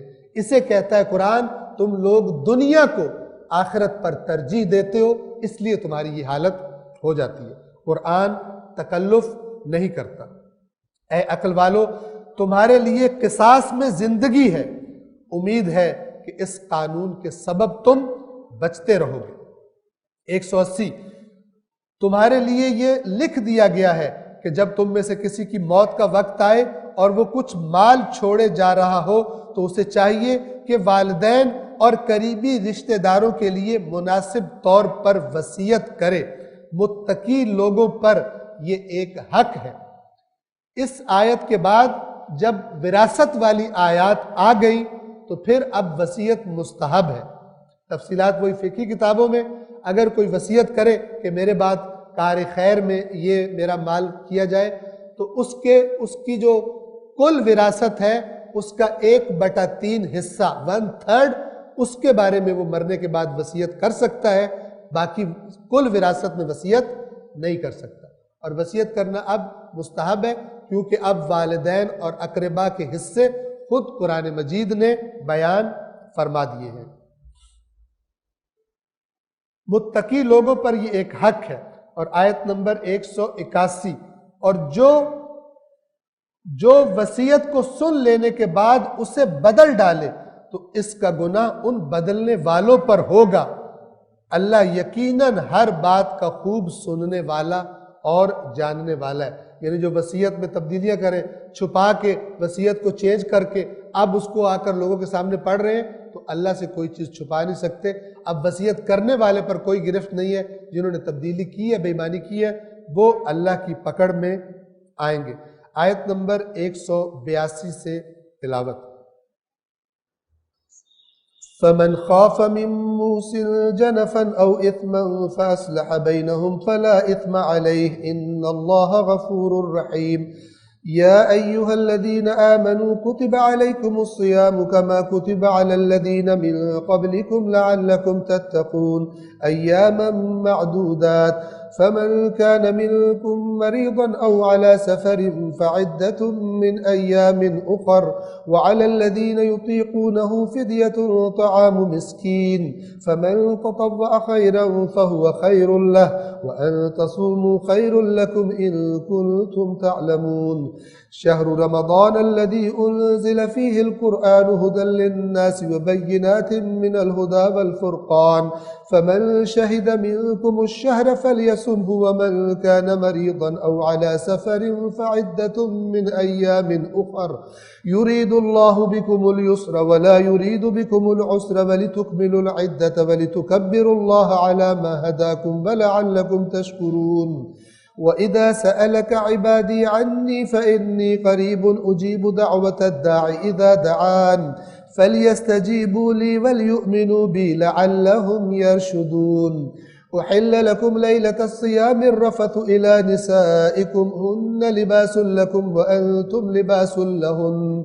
علم الله أنكم كنتم تختانون أنفسكم فتاب عليكم وعفى عنكم فالآن باشروهن وابتغوا ما كتب الله لكم وكلوا واشربوا حتى يتبين لكم الخيط الأبيض من الخيط الأسود من الفجر ثم أتموا الصيام إلى الليل ولا تباشروهن وأنتم عاكفون في المساجد تلك حدود الله فلا تقربوها كذلك يبين الله آياته للناس لعلهم يتقون. ولا تأكلوا أموالكم بينكم بالباطل وتدلوا بها إلى الحكام لتأكلوا فريقا من أموال الناس بالإثم وأنتم تعلمون. يسألونك عن الأهلة قل هي مواقيت للناس والحج وليس البر بأن تأتوا البيوت من ظهورها ولكن البر من اتقى وأتوا البيوت من أبوابها واتقوا الله لعلكم تفلحون. وقاتلوا في سبيل الله الذين يقاتلونكم ولا تعتدوا إن الله لا يحب المعتدين. آیت نمبر 181 سے 182 سے ترجمہ سورۃ البقرہ. وصیت کی بات چل رہی تھی کہ جو بدل دے گا پھر گناہ اسی پر ہوگا. البتہ جو شخص یہ خوف محسوس کرے کہ وصیت کرنے والے نے جانبداری سے یا گناہ سے کام لیا ہے، ظلم کر گیا کوئی، اگر عدل و انصاف سے اب یہ کوئی احساس کرے پھر وہ ان کی آپس میں صلح کروا دے تو اس پر کوئی گناہ نہیں، بے شک اللہ بڑا مغفرت کرنے والا رحم کرنے والا ہے. ایک ہے بے ایمانی کے لیے وصیت بدلنا، اور ایک دفعہ اب جس نے وصیت کا اجرا کرنا ہے وہ یہ دیکھے کہ مثلا اس نے باپ نے مثلا غصے کی وجہ سے یا کسی ناحق سبب کی وجہ سے اپنے ایک بچے کے ساتھ ظلم کر دیا، مثال کے طور پر اس کو کم دیا ہے. اب اگر وہ اصلاح کروا دے تو اس تبدیلی پر کوئی گناہ نہیں ہوگا. جو بے ایمانی کے لیے تبدیلی کی جائے اس کا گناہ ہوگا. اس کے بعد روزوں کے فرض کیے جانے والی آیت ہے، آیت نمبر 183. اے ایمان والو، تم پر روزے کا حکم لکھ دیا گیا ہے جس طرح تم سے پہلے لوگوں پر لکھ دیا گیا تھا. کس لیے؟ توجہ فرمائیں، روزہ کس لیے؟ اللہ بھوکا پیاسا نہیں رکھنا چاہتا، کسی ہدف کا یہ وسیلہ ہے، کہیں اللہ پہنچانا چاہتا ہے، کچھ ہمارے اندر پیدا کرنا چاہتا ہے، اور وہ کیا ہے؟ وہ تقویٰ ہے. لہذا یہ کوئی بات نہیں کہ سارا مہینہ روزے رکھو اور جیسے ہی عید آئے سب کچھ بھول جاؤ، نمازیں بھی بھول جائیں، تلاوتیں بھی بھول جائیں، پرہیزگاریاں بھی بھول جائیں، ذکر و اذکار بھی بھول جائیں، اور وہی گھوڑی کا میدان جو رمضان سے پہلے چل رہا تھا.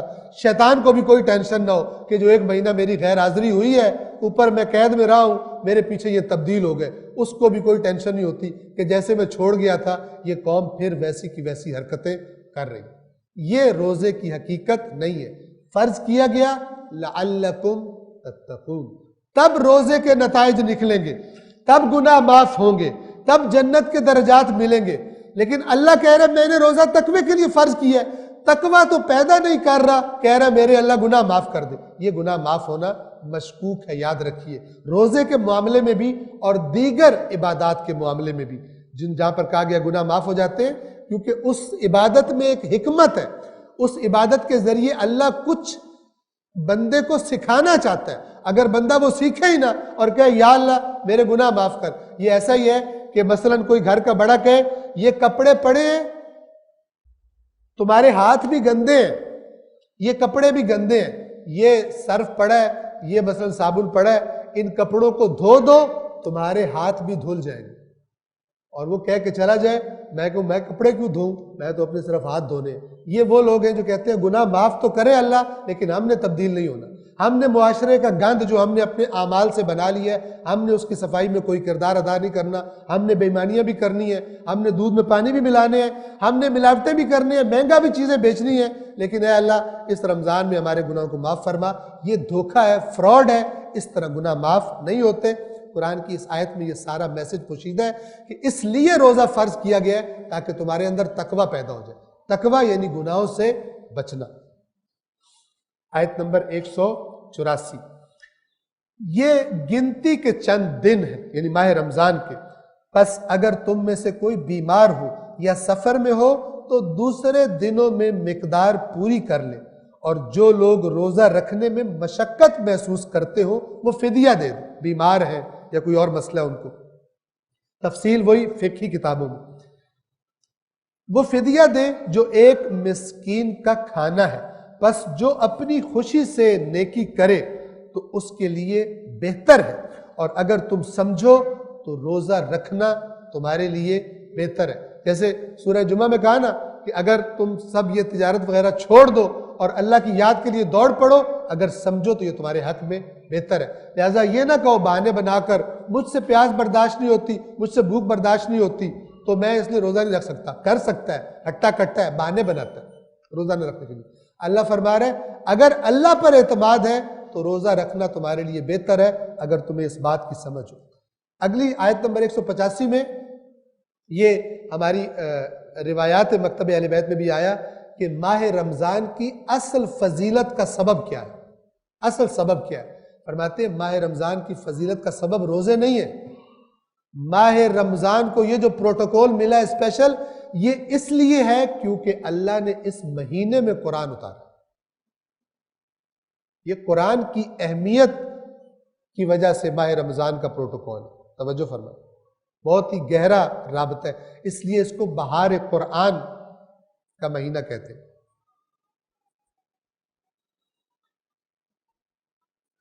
رمضان وہ مہینہ ہے جس میں قرآن نازل کیا گیا۔ اب قرآن کا تعارف اللہ کیا کرواتا ہے، ادھر ادھر کی باتوں کو چھوڑیں، اللہ کو سنیں کہ اللہ کیا تعارف کرواتا ہے قرآن کا۔ جو لوگوں کے لیے ہدایت ہے اور ایسے دلائل پر مشتمل ہے جو ہدایت اور حق کو باطل میں جدائی کرنے والے ہیں۔ یہ اللہ تعارف کروا رہا ہے قرآن کا۔ اور دوسرا تعارف کون سا ہے؟ قرآن کو سمجھنا بڑا مشکل ہے، قرآن کو ہر بندہ تھوڑی پڑھ سکتا۔ اللہ نے یہاں پہ کوئی کہا ہے کہ قرآن کو ہر بندہ نہیں پڑھ سکتا فلاں نہیں، اللہ نے کہا ہے جو نہیں پڑھتا اس کے دل پہ تالا لگا ہوا، اللہ نے یہ کہا ہے۔ اور جو اس قسم کی الٹی سیدھی باتیں کرتا ہے اس کے دل پہ اس سے بھی بڑا تالا لگا ہوا، جو خود بھی بیڑا غرق کیے بیٹھا ہے دوسری عوام کا بھی بیڑا غرق کرتا ہے۔ لوگوں کے لیے کہا ہے، مولویوں کے لیے نہیں کہا کہ صرف علماء کے لیے، لوگوں کے لیے ہدایت ہے اور ایسے دلائل پر مشتمل ہے جو ہدایت یعنی حق کو باطل میں جدائی کرنے والے ہیں۔ لہٰذا تم میں سے جو شخص اس مہینے کو پائے وہ روزہ رکھے، اور جو بیمار اور مسافر ہو وہ دوسرے دنوں میں مقدار پوری کرے۔ اللہ تمہارے لیے آسانی چاہتا ہے اور تمہیں مشقت میں ڈالنا نہیں چاہتا، اور وہ چاہتا ہے کہ تم مقدار پوری کر لو بعد میں روزے قضا کر کے۔ اور اللہ نے تمہیں جس ہدایت سے نوازا ہے، اور وہ ہدایت کون سی ہے؟ وہ قرآن ہے۔ جس ہدایت سے تمہیں نوازا ہے اس پر اللہ کی عظمت اور کبریائی بیان کرو، شاید تم شکر گزار بن جاؤ۔ شکر گزاری میں قرآن شامل ہے کیونکہ ہدایت قرآن کے ذریعے اللہ نے بھیجی ہے۔ اور یہ آیت نمبر 186 پر اچھی طرح توجہ فرمائیں. یہ رسول اللہ سے کہا جا رہا ہے، اور جب میرے بندے آپ سے میرے متعلق سوال کریں تو آپ ان سے کہہ دیجئے کہ میں ان سے قریب ہوں. لاؤڈ سپیکر کی بھی ضرورت نہیں ہے اللہ کو پکارنے کے لیے، کسی وائرلیس سیٹ اور کسی سیٹلائٹ کنیکشن کی بھی ضرورت نہیں ہے اللہ کو پکارنے کے لیے، اللہ کو بات پہنچانے کے لیے. جب میرے بندے آپ سے میرے بارے میں سوال کریں تو آپ کہہ دیجئے کہ میں ان سے قریب ہوں. یہاں پہ یاد رکھیے، جتنے لوگ، چاہے کوئی بڑے سے بڑا عالم ہو، چاہے جو بھی بنا ہوا ہو، جو یہ کہے کہ اللہ سے ڈائریکٹ نہیں مانگا جا سکتا، اس کو قرآن سے اس کا کوئی تعلق نہیں. وہ خود بھی گمراہ ہے، اللہ تعالیٰ اس کی ہدایت کرے، اور وہ لوگوں کو بھی گمراہ کر رہا ہے. دیکھیے سن لیں، ایک دفعہ یہ ہم کہتے ہیں کہ ہم اللہ کی بارگاہ میں دعا مانگتے ہیں اور اس کی بارگاہ میں اللہ کے نبی کا وسیلہ پیش کرتے ہیں کہ اے اللہ، رسول اللہ کے صدقے، رسول اللہ کے وسیلے، اہل بیت اطہار کے وسیلے. ایک دفعہ کوئی اتنا اس جوش میں آگے بڑھتا ہے کہ کہتا ہے کہ تم اللہ سے ڈائریکٹ بات ہی نہیں کر سکتے. اس کا تھوڑا سا مسئلہ افراط و تفرید کا شکار ہو گیا. یہ قرآن کی آیت کیا کہہ رہی ہے کہ اے رسول، جب میرے بندے پوچھیں تو ان سے کہہ دو میں قریب ہوں. میں قریب ہوں اور کیا کرتا ہوں؟ توجہ فرمائیں. جب کوئی پکارنے والا مجھے پکارتا ہے تو میں اس کی پکار کو سنتا ہوں، جواب دیتا ہوں. بس انہیں بھی چاہیے کہ وہ میری دعوت پر لبیک کہیں اور مجھے پر ایمان لائیں تاکہ سیدھے راستے پر چل سکے. جتنی بھی دعائیں کہاں سے شروع ہوتی ہیں؟ اکثر اللہم، ڈائریکٹ اللہ سے خطاب ہے. سورۃ الفاتحہ آپ نماز میں پڑھتے ہیں ایاک نعبد، ہم تیری عبادت کرتے ہیں. کس سے بات ہو رہی ہے؟ ڈائریکٹ اللہ سے بات ہو رہی ہے. اس کے باوجود بعض لوگ اپنی کسی مشکل کو حل کرنے کے لیے، ثابت کرنے کے لیے اتنا افراد کرتے ہیں کہ میں نے سنا کہ ایک صاحب یہ فرما رہے تھے، شاید آپ نے بھی سنا ہو، کہ تمہاری شکل ہے کہ تم اللہ سے ڈائریکٹ مانگ سکو. اللہ نے خود کہا ہے ہر بندے کی شکل ہے کہ وہ اپنے خالق سے ڈائریکٹ بات کر سکتا ہے. توسل اپنی جگہ پر ایک الگ مسئلہ ہے، اس کی اپنی ایک جگہ ہے، لیکن اس کا مطلب یہ نہیں ہے کہ بندہ اللہ سے ڈائریکٹ بات نہیں کر سکتا. حق کو باطل کے ساتھ ملا کر باطل کو حق بنا کے پیش نہ کرے. اللہ بندے سے اس کی شاہ رگ جان سے بھی زیادہ قریب ہے، اور بندہ جب خدا کو پکارتا ہے کوئی بیچ میں رکاوٹ نہیں ہوتی، اللہ اپنے بندے کی بات سنتا ہے. آیت نمبر 187. اور روزوں کی راتوں میں اپنی بیویوں کے پاس جانا تمہارے لیے حلال کر دیا گیا ہے، وہ تمہارے لیے لباس ہے اور تم ان کے لیے لباس ہو. اللہ نے دیکھ لیا کہ تم اپنے آپ سے خیانت کر رہے تھے. جب روزے فرض ہوئے تو روزوں کی راتوں میں بھی شوہر اور بیوی کی نزدیکی حرام تھی، لیکن بعض لوگوں سے یہ حرکت ہو گئی تو اللہ تبارک و تعالیٰ اس کی طرف اشارہ فرما رہا ہے. اللہ نے نرمی کر دی اور کہا کہ اللہ نے دیکھ لیا کہ تم اپنے آپ سے خیانت کر رہے تھے، پس اللہ نے تم پر عنایت کر دی اور تم سے درگزر فرمایا. پس اب تم اپنی بیویوں کے نزدیک جاؤ اور اللہ نے جو تمہارے لیے مقرر فرمایا ہے اسے طلب کرو، یعنی اولاد. اور راتوں کو کھاؤ اور پیو یہاں تک کہ تم پر فجر کی سفید دھاری رات کی سیاہ دھاری سے نمایاں ہو جائے، یعنی جس کو فجر صادق کہتے ہیں. اس کے بعد پھر نہیں کھانا پینا. پھر رات تک روزے کو پورا کرو، اور جب تم مساجد میں اعتکاف کی حالت میں ہو تو اپنی بیویوں سے نزدیکی نہ کرو. یہ اللہ کی مقرر کردہ حدود ہیں، ان کے قریب بھی نہ جاؤ. اس طرح اللہ اپنی آیات لوگوں کے لیے بیان کرتا ہے تاکہ وہ تقوی اختیار کریں، تاکہ وہ بچ سکیں، اللہ کی نافرمانیاں نہ کریں ان معاملات میں. 188. اور تم آپس میں، یہ رشوت خوروں کے لیے یہ آیت ہے، اور تم آپس میں ایک دوسرے کا مال ناجائز طریقے سے نہ کھاؤ اور نہ ہی اسے افسروں کے پاس، حکام کے پاس پیش کرو، تاکہ تمہیں بھی دوسروں کے مال کا کچھ حصہ کھانے کے لیے موقع میسر آ جائے جبکہ تمہیں اس بات کا پتہ بھی ہے کہ یہ غلط کام ہے۔ یہ روٹین ہے نا، چھوٹے افسر بڑے افسروں کو کھلاتے ہیں تاکہ ان کا اپنا راستہ بھی کھلا رہے، اوپر سے انکوائری نہ لگے۔ اگر انکوائری لگ جائے تو انکوائری کرنے والے کو کھلا دو، سارا کچھ لوٹ مار کرو، لوگوں کے ٹیکس کا پیسہ کھاؤ، رشوتیں لو، اس کے بعد ماہ رمضان میں روزہ رکھو، سارے گناہ معاف ہو جائیں گے۔ اس سے بڑا فراڈ کبھی سنا ہوگا آپ نے؟ اس کے بعد عمرہ کر لو، سارے گناہ معاف ہو جائیں گے۔ ڈکار مار لو، حرام جو لوگوں کا بیت المال کا پیسہ کھایا ہے، قومی خزانے کا پیسہ کھایا ہے، ایک مسجد کھڑی کر دو، ایک مدرسہ بنا دو، داڑھی رکھ لو، تسبیح ہاتھ میں پکڑ لو، ہر سال حج کرو جا کر 5 اسٹار ہوٹلوں کا، تمہارے گناہ معاف ہو جائیں گے۔ یہ فراڈ، اس کا نام دین نہیں ہے۔ یہ دین میں تحریف کر کے یہودی علماء نما جو علماء سو اس امت میں بھی آ گئے، انہوں نے اس قسم کے فراڈ بتائے ہیں تاکہ ان بے ایمانوں کے مال میں سے خود بھی حصہ لے سکے۔ اللہ کے دین میں اس فراڈ کی گنجائش نہیں ہے۔ اللہ تعالیٰ کہہ رہے ہیں تمہیں پتہ بھی ہے غلط کام ہے، یہ کام نہ کرو۔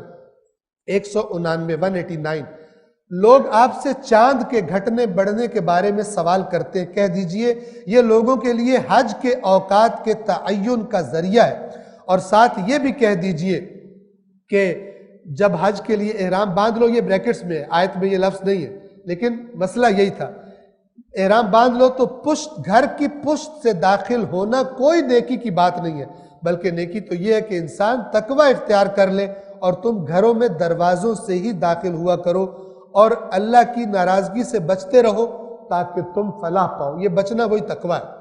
وَاتَّقُوا اللَّهَ لَعَلَّكُمْ تُفْلِحُونَ۔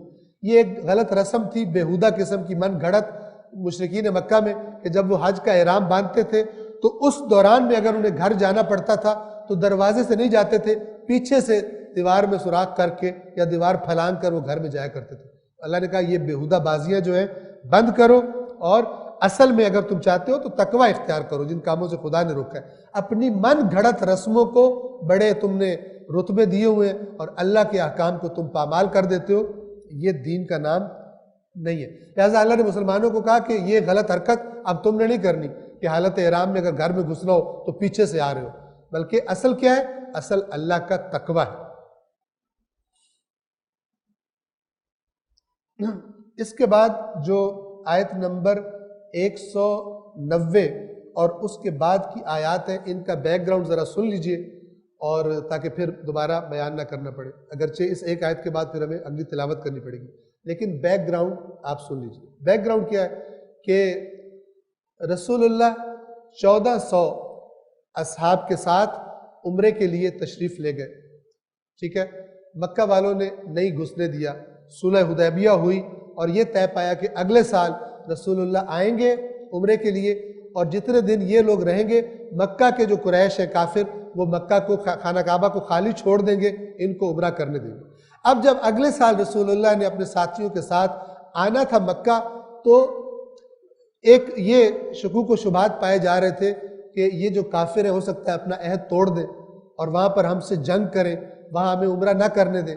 تو اب اس پس منظر میں یہ آیات نازل ہوئی، اور چونکہ وہ مہینہ بھی رجب کا مہینہ تھا جو حرام مہینوں میں سے جن میں جنگ جائز نہیں ہوتی، تو اللہ تبارک و تعالیٰ نے یہ آیات نازل فرمائی اور مسلمانوں سے کہا کہ تم نے کیا کرنا ہے۔ ڈائریکٹ اللہ نے مسلمانوں کی رہنمائی یہاں پر فرما دی آیات قرآن کے ذریعے سے۔ آیت نمبر 190 کا ترجمہ ہم پڑھ لیں۔ اور تم اللہ کے راستے میں ان لوگوں سے لڑو، قتال کرو جو تم سے قتال کرتے ہیں، لیکن حد سے آگے نہ بڑھنا، تجاوز نہ کرنا، یقیناً اللہ حد سے بڑھ جانے والوں کو پسند نہیں کرتا۔ آیت نمبر 191 سے ہم تلاوت کریں۔ وَاقْتُلُوهُمْ حَيْثُ ثَقِفْتُمُوهُمْ وَأَخْرِجُوهُمْ مِنْ حَيْثُ أَخْرَجُوكُمْ وَالْفِتْنَةُ أَشَدُّ مِنَ الْقَتْلِ ولا تقاتلوهم عند المسجد الحرام حتى يقاتلوكم فيه فإن قاتلوكم فاقتلوهم كذلك جزاء الكافرين فإن انتهوا فإن الله غفور رحيم وقاتلوهم حتى لا تكون فتنة ويكون الدين لله فإن انتهوا فلا عدوان إلا على الظالمين الشهر الحرام بالشهر الحرام والحرمات قصاص فمن اعتدى عليكم فاعتدوا عليه بمثل ما اعتدى عليكم واتقوا الله واعلموا أن الله مع المتقين وأنفقوا في سبيل الله ولا تلقوا بأيديكم إلى التهلكة وأحسنوا إن الله يحب المحسنين وأتموا الحج والعمرة لله فإن أحصرتم فما استيسر من الهدي ولا تحلقوا رؤوسكم حتى يبلغ الهدي محله فمن كان منكم مريضا أو به أذى من رأسه ففدية من صيام أو صدقة أو نسك فإذا أمنتم فمن تمتع بالعمرة إلى الحج فما استيسر من الهدي فمن لم يجد فصيام 3 أيام في الحج و7 إذا رجعتم تلك 10 كاملة ذلك لمن لم يكن أهله حاضر المسجد الحرام واتقوا الله واعلموا أن الله شديد العقاب. اس کے بعد سے ہم تلاوت نہیں کریں گے چونکہ وقت کم ہے اور صرف باقی ماندہ دوسرے پارے کا آپ کی خدمت میں ترجمہ بیان کیا جائے گا. ایک بار پھر صلوات پڑھیں محمد والے.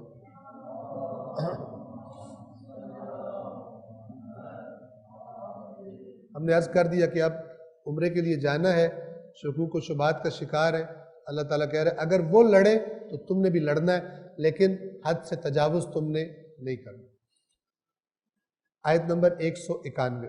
اور انہیں جہاں کہیں بھی پاؤ قتل کرو اور انہیں نکال دو جہاں سے انہوں نے تمہیں نکالا ہے، اور فتنہ قتل سے بھی زیادہ بری چیز ہے.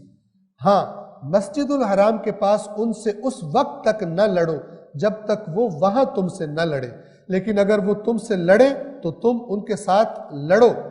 کافروں کی ایسی ہی سزا ہے.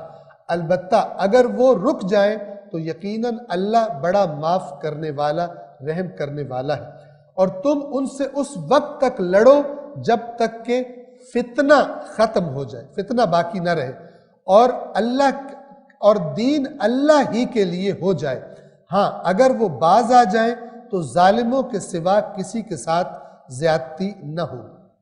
حرمت والے مہینے کا بدلہ حرمت کا مہینہ ہی ہے اور حرمتوں کا بھی قصاص ہے. پس جو تم پر زیادتی کرے تم بھی اس پر اسی طرح زیادتی کرو جس طرح اس نے تم پر زیادتی کی ہے، اور اللہ سے ڈرتے رہو اور جان لو کہ اللہ پرہیزگاروں کے ساتھ. اور اللہ کی راہ میں خرچ کرو اور اپنے ہاتھوں اپنے آپ کو ہلاکت میں نہ ڈالو، اور اچھے کام کرو، یقیناً اللہ اچھے کام کرنے والوں کو پسند کرتا ہے. یہ کیا رابطہ ہے؟ اللہ کے راستے میں خرچ کرو اور اپنے ہاتھوں سے خود کو ہلاکت میں نہ ڈالو. جو قوم خرچ نہیں کرتی، قومی مسائل میں خرچ نہیں کرتے، اپنے ذاتیات میں بہت خرچ کرتے ہیں، اپنے لذتوں میں بہت خرچ کرتے ہیں، اپنے کپڑوں پہ، اپنی سیر و تفریح پہ بہت خرچ کرتے ہیں، لیکن دین میں خرچ کا معاملہ جب آتا ہے تو خرچ نہیں کرتے. اللہ کہہ رہے ہیں خرچ کرو اپنے ہاتھوں سے، اپنے آپ کو ہلاکت میں نہ ڈالو خرچ نہ کر کے. اور یہاں پر تناظر کون سا ہے؟ جہاد کی آیات کا پس منظر ہے. یہاں پر تو بہت ضرورت ہے، اللہ کے نبی کو ضرورت ہے کہ تم مال لا کر دو تاکہ وہ جنگ کا سامان تیار کر سکے. اسی طرح جہالت دور کرنے کے لیے خرچ کرنا، غریبوں کی غربت دور کرنے کے لیے خرچ کرنا، تمام وہ مسائل جو امت کے مسائل ہیں، قوم کے مسائل ہیں، ان میں خرچ کرنا. جو خرچ نہیں کرتا قرآن اسے کہہ رہا ہے تو اپنے ہاتھوں سے اپنے آپ کو ہلاکت میں ڈال رہا ہے. مت سمجھ کہ تو خرچ نہ کر کے ان برائیوں سے اور ان خرابیوں سے بچ جائے گا جو قوم کے حصے میں آئیں گے. 196 حج کے بعض احکامات کا ان آیات میں تذکرہ ہے. ہم صرف پڑھتے جائیں گے کیونکہ ان کی تفصیلات بہت زیادہ ہیں، اور آپ کو پتہ ہے مناسک حج کی تو پوری کتاب ہی الگ سے ہوتی ہے. اور تم لوگ اللہ کے لیے حج اور عمرے کو مکمل کرو. پس اگر تم لوگ راستے میں گھر جاؤ تو جیسی قربانی میسر آئے کر دو، اور جب تک قربانی اپنے مقام پر نہ پہنچ جائے اپنا سر نہ منڈواؤ. لیکن اگر تم میں سے کوئی بیمار ہو یا اس کے سر میں تکلیف ہو تو وہ روزوں سے یا صدقے سے یا قربانی سے فدیہ دے دے۔ پھر جب تم امن کی حالت میں ہو جاؤ تو جو شخص حج کا زمانہ آنے تک عمرے سے بہرہ مند رہا ہو وہ حسب مقدور قربانی دے، اور جسے قربانی میسر نہ آئے وہ تین روزے حج کے ایام میں رکھے اور 7 واپسی پر، اس طرح یہ پورے 10 روزے ہوئے۔ یہ ان لوگوں کے لیے حکم ہے جن کے اہل و عیال مسجد الحرام کے نزدیک نہ رہتے ہوں، اور اللہ کا تقوی اختیار کرو اور جان لو کہ اللہ سخت سزا دینے والا ہے۔ یعنی جن لوگوں کی رہائش حرم سے باہر ہے، مکہ سے دور ہے، ان کے لیے یہ احکام ہے۔ مکہ والوں کے لیے حج کے احکام مختلف ہوتے ہیں۔ 197 حج کے مقررہ مہینے ہیں، پس جو ان میں حج بجا لانے کا ارادہ کر لے، فیصلہ کر لے، تو پھر حج کے دوران ہم بستری نہ ہو اور نہ ہی فسق و فجور اور نہ لڑائی جھگڑا، اور جو بھی اچھا کام تم کرو گے اللہ اسے خوب جان لے گا، اور زاد راہ لے لو، اور یاد رکھو کہ بہترین زاد راہ تقوی ہے۔ سفر حج کا جو بہترین راہ ہے وہ زاد راہ کیا ہے؟ تقوی ہے۔ اب جو حرام کے پیسوں سے حج پہ جا رہا ہے اس کو تقوی کہاں سے ملے گا؟ رشوت کھا کھا کے اب حج پہ جا رہا ہے اسے کہاں سے ملے گا؟ غریبوں کے ٹیکس کے پیسے پہ حج جا رہا ہے پوری فیملی کے ساتھ مثلا، اس کے ساتھ تقوی کہاں سے جائے گا؟ بہترین زاد راہ شاپنگ حج کی کیا ہے؟ تقوی اپنے ساتھ لے کر جاؤ۔ توجہ فرمائیں، بہترین زاد راہ تقوی ہے، اور اے عقل والو تقوی اختیار کرو، میری نافرمانی سے بچو۔ 198 تم پر کچھ مذائقہ نہیں کہ تم اپنے رب کا فضل تلاش کرو، یعنی دوران حج اگر کوئی تجارت کرنا چاہے تو کر سکتا ہے، کوئی مسئلہ نہیں۔ پھر جب تم عرفات سے چلو تو مشعر الحرام، جسے مزدلفہ بھی کہتے ہیں، مشعر الحرام کے پاس اللہ کا ذکر کرو، اور اللہ کو اس طرح یاد کرو جس طرح اس نے تمہاری رہنمائی کی ہے، جبکہ اس سے پہلے تو تم گمراہی میں پڑے ہوئے تھے، اپنی مرضی کی رسمیں حج میں بنا لی تھی۔ اب اللہ کہہ رہا ہے اب اس طرح حج نہیں کرنا جیسے پہلے قرآن نے بتایا تالیاں اور سیٹیاں بجاتے تھے تم حج میں، اس طرح حج نہیں کرنا، جس طرح اللہ نے ہدایت کی ہے اس طرح حج کرنا ہے۔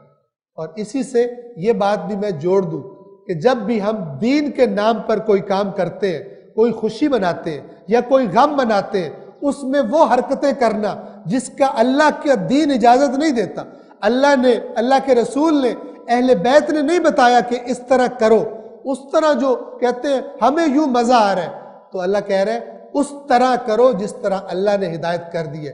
اللہ کی ہدایت سے پہلے تو تم گمراہ تھے، اب اللہ کی ہدایت آنے کے بعد پھر من گھڑت رسمیں، کلچر کے نام پر اور ثقافت کے نام پر خلاف دین باتیں، جو بات خلاف دین نہ ہو اس کا مسئلہ نہیں ہے، خلاف شریعت، ناچ گانے ہو رہے ہیں، عورتوں کو بلایا جا رہا ہے گانے گانے کے لیے، کیا ہو رہا ہے؟ ہم جی جشن منا رہے ہیں، یہ اللہ کی لعنت ہے، یہ جشن نہیں ہوتا۔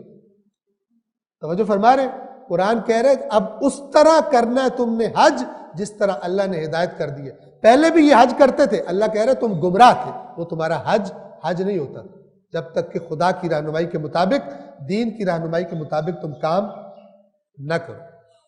199 پھر جہاں سے لوگ روانہ ہوتے ہیں تم بھی روانہ ہو جاؤ اور اللہ سے استغفار کرو، یقیناً اللہ بڑا مغفرت کرنے والا، رحم کرنے والا ہے۔ یہ قریش نے اپنے لیے ایک الگ پروٹوکول بنایا ہوا تھا، باقی عوام عرفات سے آتے تھے، یہ کہتے تھے ہم ذرا اونچے لوگ ہیں، ہم مزدلفہ سے مشعر الحرام سے ہی چلیں گے حج کے لیے۔ اللہ نے کہا کوئی اونچے نہیں ہو، سب وہیں سے جائیں گے، کوئی فرق نہیں اللہ کی بارگاہ میں، سب قریش اور غیر قریش سب کے سب عرفات سے آئیں گے حج کرنے کے لیے۔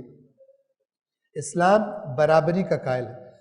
200 پھر جب تم حج کے اعمال بجا لا چکو تو اللہ کو اس طرح یاد کرو جس طرح اپنے آباء و اجداد کو یاد کیا کرتے ہو یا اس سے بھی زیادہ۔ یہ بھی ایک رسم تھی، حج کے بعد بیٹھ جاتے تھے اور اپنے اپنے خاندانوں کی تعریفیں کرتے تھے، خاندان پرست لوگ تھے۔ اللہ نے کہا نہیں، اب تم خدا پرست بن جاؤ، جتنے مزے لے لے کے اپنے خاندانوں اپنے باپ دادوں کی تعریفیں کرتے تھے اور فخر کیا کرتے تھے، اس سے بڑھ کر اب اللہ کا ذکر کرو اور خدا کی تعریفیں کرو اسی ذوق و شوق کے ساتھ، تاکہ پتہ چلے ایمان تمہارے دلوں کے اندر اتر گیا۔ اس کے بعد فرماتے ہیں کہ تو لوگوں میں سے کوئی ایسا بھی ہے جو کہتا ہے اے ہمارے رب ہمیں دنیا میں ہی سب کچھ دے دے، آخرت کی اس کو فکر ہی نہیں ہے، دنیا کا ہی حریص ہے، رب سے بھی مانگتا ہے تو دنیا ہی مانگتا ہے۔ آج بھی بہت سے لوگ متوجہ نہیں ہیں لیکن ذہنیت ایسی بنی ہوئی ہے، آخرت کی کب دعا مانگیں گے؟ جب مولانا صاحب منگا رہے ہو یا عادت پڑی ہوئی ہے روٹین میں، یا اللہ ہماری بخشش فرما، توجہ بھی نہیں ہوتی، کوئی دل میں تڑپ بھی نہیں ہوتی۔ لیکن جب اپنی دنیا کی مشکل کے لیے دعا مانگیں گے، روئیں گے بھی، واسطے بھی دیں گے، غریبوں کو کھانے بھی کھلائیں گے، بڑا اہتمام کریں گے تاکہ دنیا کا مسئلہ حل ہو، آخرت کے مسئلے کے لیے روٹین میں کام چلا جا رہا ہے۔ یہ بھی ملتے جلتے لوگ ہیں ان سے کہ جو صرف دنیا کو سب کچھ سمجھتے ہیں۔ اللہ فرما رہا ہے اس طرح کے لوگ نہ بنو۔ لوگوں میں سے کوئی ایسا بھی ہے جو کہتا ہے کہ ہمارے رب ہمیں دنیا میں ہی سب کچھ دے دے، ایسے شخص کے لیے آخرت میں کوئی حصہ نہیں ہے۔ جو کام بھی آپ نے صرف دنیا کی نیت سے کیا ہے، اللہ کے لیے نہیں کیا، اس میں آخرت میں کچھ نہیں ملے گا۔ لیکن وہ کام جو اگرچہ دنیا کا کام تھا لیکن آپ نے حکم خدا سمجھ کر دین کے قانون کے سائے میں اس کو کیا، آپ نے رزق کے حلال کے لیے کوشش کی، آپ دکان پر گئے، آپ سکول گئے، کالج گئے، کاروبار کیا، سب کا دنیا میں تو نتیجہ نکلے گا جو آپ محنت کر رہے ہیں، آخرت میں بھی آپ دیکھیں گے اللہ آپ کو اجر دے گا۔ لہذا بڑے نادان لوگ ہیں جو کاموں کو فقط دنیا کی نیت سے کرتے ہیں، اور یہ نادانی کہاں سے آئی ہے کہ جناب دنیا الگ ہے، دین الگ چیز ہے۔ دین اور دنیا کی تقسیم بدترین نظریہ جو انسانوں کے ایمان کو تباہ کر دیتا ہے۔ سمجھ رہے ہوتے ہیں ہم دیندار ہیں لیکن در حقیقت وہ پکے دنیا کے ہو کر رہ جاتے ہیں۔ اور ان میں سے کچھ لوگ ایسے بھی ہیں جو کہتے ہیں اے ہمارے رب ہمیں دنیا میں بھی حسنہ عطا فرما اور آخرت میں بھی حسنہ اچھائی عطا فرما اور ہمیں آتش جہنم سے بچا لے۔ یہی وہ لوگ ہیں جو اپنی کمائی کا حصہ پائیں گے اور اللہ بہت جلد حساب چکا دینے والا ہے، یعنی دنیا میں بھی نتیجہ لیں گے، آخرت میں بھی اپنے اس کام کا حصہ پائیں گے۔ اور گنتی کے چند دنوں میں اللہ کو یاد کرو۔ اس آیت میں ان دنوں سے مراد 11، 12 اور 13 ذی الحج ہے، جس کے اپنے خاص احکامات ہیں، ہم صرف پڑھ کے آگے چلیں گے۔ پھر کوئی جلدی کر کے 2 ہی دن میں چلا جائے تو کوئی حرج نہیں، اور کچھ دیر زیادہ ٹھہرے، 1 دن مزید ٹھہر جائے تو بھی کوئی گناہ نہیں۔ یہ اس شخص کے لیے ہے جس نے پرہیز کیا، جن کاموں سے بچنے کا وہاں پر حکم دیا گیا تھا اس نے ان سے پرہیز کیا، اور اللہ کا تقوی اختیار کرو اور جان لو کہ ایک دن اس کے حضور میں پیش کیے جاؤ گے۔ اور لوگوں میں سے کوئی ایسا بھی ہے جس کی گفتگو دنیا کی زندگی میں آپ کو بڑی پسند آتی ہے، اور جو اس کے دل میں ہے اس پر وہ اللہ کو گواہ بنائے گا، حالانکہ حقیقت کیا ہے؟ وہ سخت ترین دشمن ہے۔ یہ ایک منافق تھا، یہ بڑی چکنی چپڑی باتیں رسول اللہ کے پاس آگے کرتا تھا، میں صدقے میں قربان، اپنے لفظوں میں کہہ رہا ہوں، اور کہتا تھا اللہ کی قسم دل سے میں کہہ رہا ہوں، ایسی بہت باتیں کرتا تھا۔ اللہ نے کہا اے رسول یہ آپ کا بدترین دشمن ہے۔ ہوا کیا؟ اس کا ایک مسلمان قبیلے کے ساتھ جھگڑا ہوا، اس نے ان پر حملہ کیا، ان کی کھیتیاں بھی جلا دی، ان کے جانوروں کو بھی اس نے قتل کر ڈالا۔ تو اللہ نے کہا ہے کہ یہ جو ظاہری طور پہ چکنے چپڑے ہوتے ہیں، ضروری نہیں کہ یہ دل کے اندر سے بھی ویسے ہی ہو، اصل یہ حرکت جب موقع آتا ہے تب ان کی حقیقت واضح ہوتی ہے۔ جب وہ لوٹ کر جاتا ہے یعنی آپ سے دور جاتا ہے تو سر توڑ کوشش کرتا پھرتا ہے کہ زمین میں فساد برپا کرے اور کھیتی اور نسل کو تباہ کر دے، اور اللہ فساد کو پسند نہیں کرتا۔ پھر جب اس سے کہا جائے کہ اللہ کا خوف کرو تو اس کی عزت جو معاشرے میں اس کو ملی ہوئی ہے جگہ، وہ اس کو گناہ پر روکے رکھتی ہے، کہتا ہے میری ناک کٹے گی اگر میں یہ بات مان لوں تو اللہ فرماتا ہے پس اس کے لیے جہنم ہی کافی ہے، اور وہ بہت برا ٹھکانہ ہے۔ بہت سارے گناہ، بہت ساری لڑائیاں ہم کیوں کرتے ہیں کہ ہماری ناک کٹ جائے گی، ہمارا جناب بےزتی ہو جائے گی، ہم نے یہ کام کرنا ہی کرنا ہے۔ ناک تب کٹتی ہے جب انسان اللہ کے حکم کے خلاف عمل کرتا ہے۔ در حقیقت ناک کا کٹنا وہ ہے، لیکن اللہ کی خاطر تھوڑی نرمی اختیار کر لینا یہ اصل میں عزت کا سبب ہے، اور وہ عزت جھوٹی ہے جو اللہ کی نافرمانی کر کے انسان بچانے کی کوشش کر رہا ہوتا ہے۔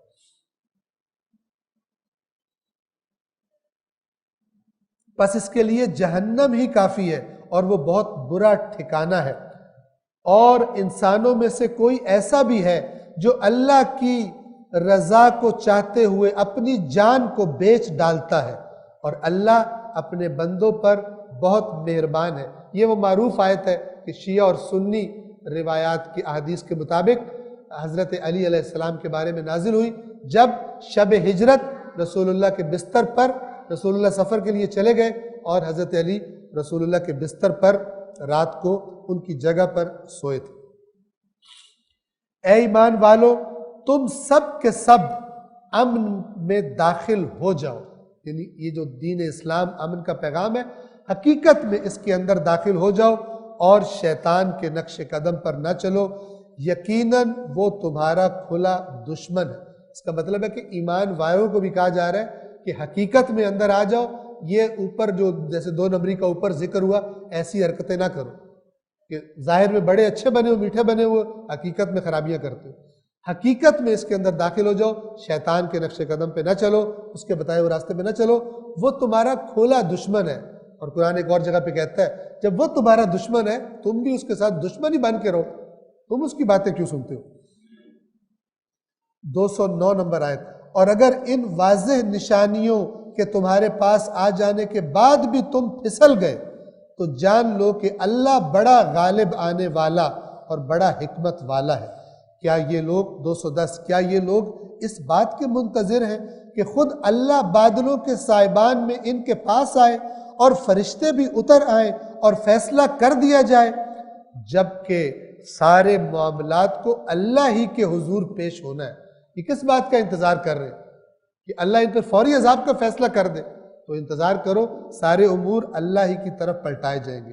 211 اے رسول آپ بنی اسرائیل سے پوچھیں کہ ہم نے انہیں کتنی واضح نشانیاں دی تھی، تو جو شخص اللہ کی نعمت کو پا لینے کے بعد اسے بدل ڈالے تو اللہ بھی یقیناً سخت عذاب دینے والا ہے۔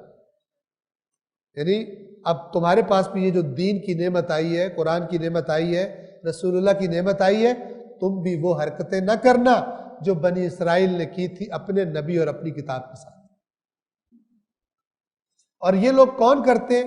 اصل میں دنیا دار لوگ ہوتے ہیں۔ اگلی آیت نمبر 212 میں اس کو مزید کھولا جا رہا ہے۔ جن لوگوں نے کفر اختیار کیا ہے ان کے لیے دنیا کی زندگی خوشنما بنا دی گئی ہے۔ انہیں دنیا بڑی پیاری لگتی ہے، دنیا کی چیزیں اس پر وہ صدقے ہو جاتے ہیں، اتنی پیاری لگتی ہے ان کو۔ جنہوں نے کفر اختیار کیا ان کے لیے دنیا کی زندگی خوشنما بنا دی گئی ہے، اور وہ دنیا میں ان لوگوں کا مذاق اڑاتے ہیں جو ایمان لے آئے۔ سچے مومن وہ تو دنیا پہ نہیں مر رہے ہوتے، اتنے وہ دنیا کے لیے وہ تو جو رسول اللہ کہتے ہیں وہ کر رہے ہوتے ہیں، تو یہ اپنے آپ کو بڑا چلاک سمجھتے ہیں، ان کا مذاق اڑاتے ہیں۔ پھر قرآن فرماتا ہے اور جن لوگوں نے تقوی اختیار کیا قیامت کے دن وہ ان لوگوں سے اونچے ہوں گے، مافوق ہوں گے، جو آج دنیا میں جن کا مذاق ہی اڑا رہے ہیں۔ اور اللہ جسے چاہتا ہے بے حساب رزق دیتا ہے۔ اب یہاں پر بھی یہ نکتہ عرض کر دوں کہ عام طور پہ دنیا پرستوں کے پاس چونکہ یہ دنیا کے پیچھے دوڑ رہے ہوتے ہیں، دنیا زیادہ ہوتی ہے، اور مومن ان کے پاس دنیا کم ہوتی، تو یہ لوگ پھر مومنوں کا مذاق اڑاتے ہیں۔ اللہ کہہ رہے ہیں تم سمجھ رہے ہو کہ یہ تمہارے پاس جو ہے یہ بہت زیادہ خدا نے تمہیں دے دیا ہے، اللہ ان کو تم سے بہت زیادہ دے گا، اور اللہ جسے چاہتا ہے اس کو بے حساب رزق دیتا ہے، قیامت کے دن تمہیں کچھ بھی نہیں ملنے والا۔ 213 لوگ ایک ہی دین یعنی دین فطرت پر تھے، اور پھر جب اختلاف پیدا ہونے شروع ہوئے تو اللہ نے انبیاء کو بھیجا۔ یعنی پہلے کوئی باقاعدہ شریعت نہیں تھی، لیکن جب لوگ زیادہ ہوئے، اختلاف پیدا ہوئے، لڑائی جھگڑے ہونے شروع ہوئے، پھر باقاعدہ شریعتوں کا سلسلہ شروع ہوا، اللہ نے انبیاء بھیجنے شروع کیے۔ تو اللہ نے خوشخبری دینے والے اور خبردار کرنے والے انبیاء بھیجے، اور ان کے ساتھ برحق کتاب نازل کی تاکہ وہ لوگوں کے درمیان ان باتوں کا فیصلہ کریں جن میں لوگ اختلاف کرتے تھے، اور ان میں اختلاف بھی انہی لوگوں نے کیا جنہیں کتاب دی گئی تھی۔ بہت بڑا ظلم کیا۔ اللہ کی کتاب کے بعد تو اختلاف نہیں ہونا چاہیے تھا، لیکن ایک لفظ قرآن استعمال کرتا ہے بغین بینہم۔ یہ بغین کا مطلب کیا ہے؟ بے غین یا، یہ قرآن میں بہت آیا۔ سارے فساد کی جڑ اس کو قرآن نے کیا قرار دیا ہے، اس کو کھولنا چاہیے۔ ہم آپ کی خدمت میں اس کا معنی بیان کریں، کسی چیز کی خواہش کا ہونا اور اس خواہش میں انسان کا حد سے بڑھ جانا، یہ ہے بغی۔ یہ دشمنیاں بھی اسی سے بنتی ہیں، تمام چیزیں، لوگوں کا حق مارنا بھی، کیونکہ کہتا ہے میرے پاس ہونا چاہیے، اس کے پاس نہیں ہونا چاہیے۔ یہ بغین اللہ کی کتاب آ جانے کے بعد بھی اختلاف کا سبب یہ چیز بنتی ہے، قرآن نے یہ بتایا۔ یہ صرف اس لیے کہ وہ آپس میں ایک دوسرے پر زیادتی، انہوں نے یہ ترجمہ کیا زیادتی کا کرنا چاہتے تھے، پس اللہ نے اپنے اذن سے ایمان لانے والوں کو اس امر کا راستہ دکھایا جس میں لوگوں نے اختلاف کر دیا۔ اللہ واقعاً اگر کوئی چاہے کتاب خدا سے ہدایت لینا اور اپنے جو مثلاً یہ فرقہ واریت اور مسالک اور اس سے جو باتیں ذہن میں جمع کی ہوئی ہیں، ان کو اگر ایک طرف رکھ کر جو باتیں ان میں سے قرآن کے خلاف ہیں ان کو سائڈ پہ کر کے، نہ کہ قرآن کی آیتوں کو توڑے موڑے، پھر تو وہ خراب ہو گیا، پھر تو کس کو ہدایت ملے گی؟ پھر تو ہر فرقہ اپنے لیے یہ حق محفوظ رکھتا ہے کہ ہم اپنی روایات کے مطابق جو مرضی معنی کریں، چاہے قرآن کی آیت سے وہ معنی نکلتا ہو چاہے وہ معنی نہ نکل رہا ہو۔ یہ تو پھر ہر کوئی کہے گا مجھے یہ رائٹ ہے، کبھی بھی ہدایت کا دروازہ، امت کا دروازہ امت بننے کا نہیں کھلے گا۔ کب؟ جب قرآن کو اس کی پوری قوت کے ساتھ قائم کیا جائے، تب اللہ تعالیٰ کہتا ہے ان کو اللہ تعالیٰ ہدایت کر دیتا ہے اختلافی باتوں کی جو یہ کام کرتے ہیں، اور اللہ جسے چاہتا ہے سیدھا راستہ دکھا دیتا ہے۔ 214 کیا تم لوگ خیال کرتے ہو کہ یوں ہی جنت میں داخل ہو جاؤ گے؟ اب یہ ان کے لیے جو جنت کی ٹکٹ کنفرم کر کے بیٹھے ہوئے کہ ہم نے تو حتماً جنت میں جانا ہے، اور کوئی دین کے لیے زحمت بھی نہیں کرتے، کوئی دین کے لیے اپنے اوپر مشکل بھی برداشت نہیں کرتے، جبکہ دیکھ رہے ہیں دین کی معاشرے میں کیا حالت ہوگی، کوئی کمٹمنٹ بھی اللہ کے ساتھ نہیں ہے ان کی۔ کیا تم سمجھتے ہو کہ جنت میں یوں ہی داخل ہو جاؤ گے حالانکہ ابھی تمہیں اس قسم کے حالات پیش نہیں آئے جو تم سے پہلوں کو پیش آئے تھے؟ انہیں سختیاں اور تکالیف اٹھانی پڑی اور وہ اس حد تک جھنجھوڑے گئے کہ اس وقت کا رسول اور اس کے مومن ساتھی پکار اٹھے کہ آخر اللہ کی مدد کب آئے گی؟ آگاہ ہو جاؤ کہ اللہ کی مدد قریب ہے۔ لوگ آپ سے سوال کرتے ہیں کیا خرچ کریں، کیا انفاق کریں؟ کہہ دیجئے جو مال بھی خرچ کرو اپنے والدین، قریبی ترین رشتہ داروں، یتیموں، مسکینوں اور مسافروں پر خرچ کرو، اور جو نیکی کا کام بھی تم کرو گے یقیناً اللہ اس سے خوب باخبر ہے۔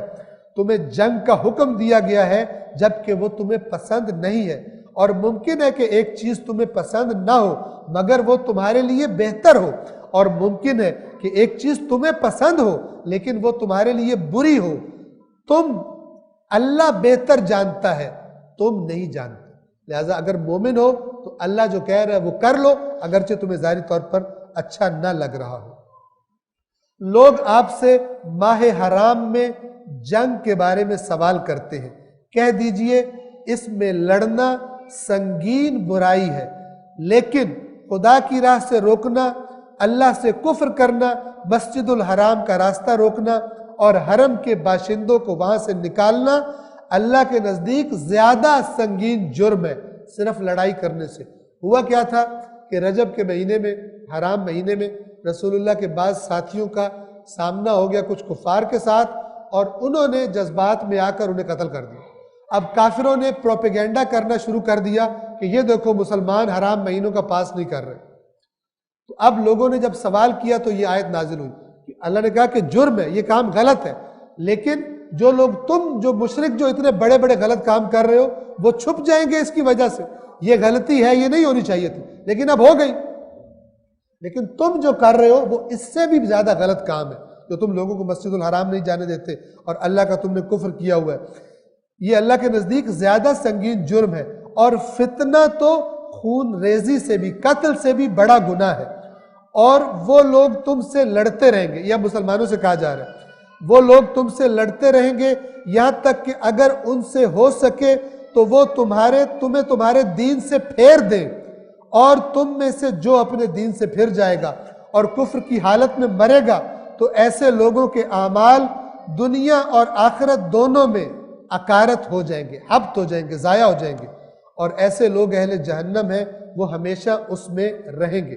218 بے شک جو لوگ ایمان لائے اور وہ لوگ جنہوں نے خدا کے راستے میں ہجرت کی اور جہاد کیا، یہی لوگ اللہ کی رحمت کی امید رکھتے ہیں۔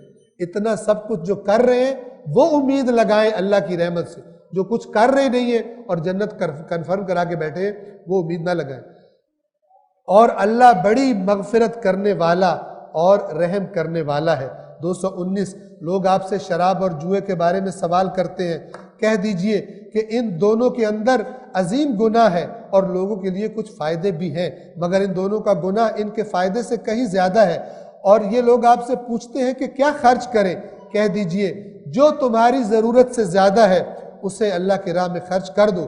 اس طرح اللہ اپنی نشانیاں تمہارے لیے کھول کر بیان فرماتا ہے تاکہ تم فکر کرو، سوچو، اور ظاہر ہے کہ اللہ کے راستے میں خرچ کرو۔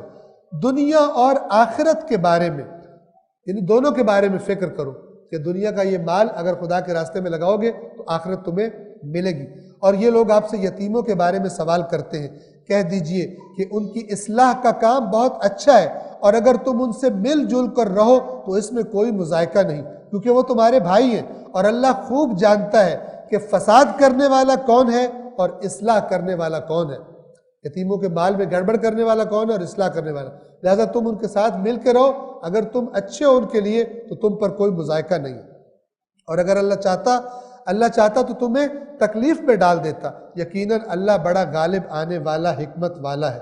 221 اور تم لوگ مشرک عورتوں سے نکاح نہ کرو جب تک کہ وہ ایمان نہ لے آئیں، کیونکہ مومنہ کنیز مشرک عورت سے بہتر ہے اگرچہ وہ تمہیں بہت پسند ہو۔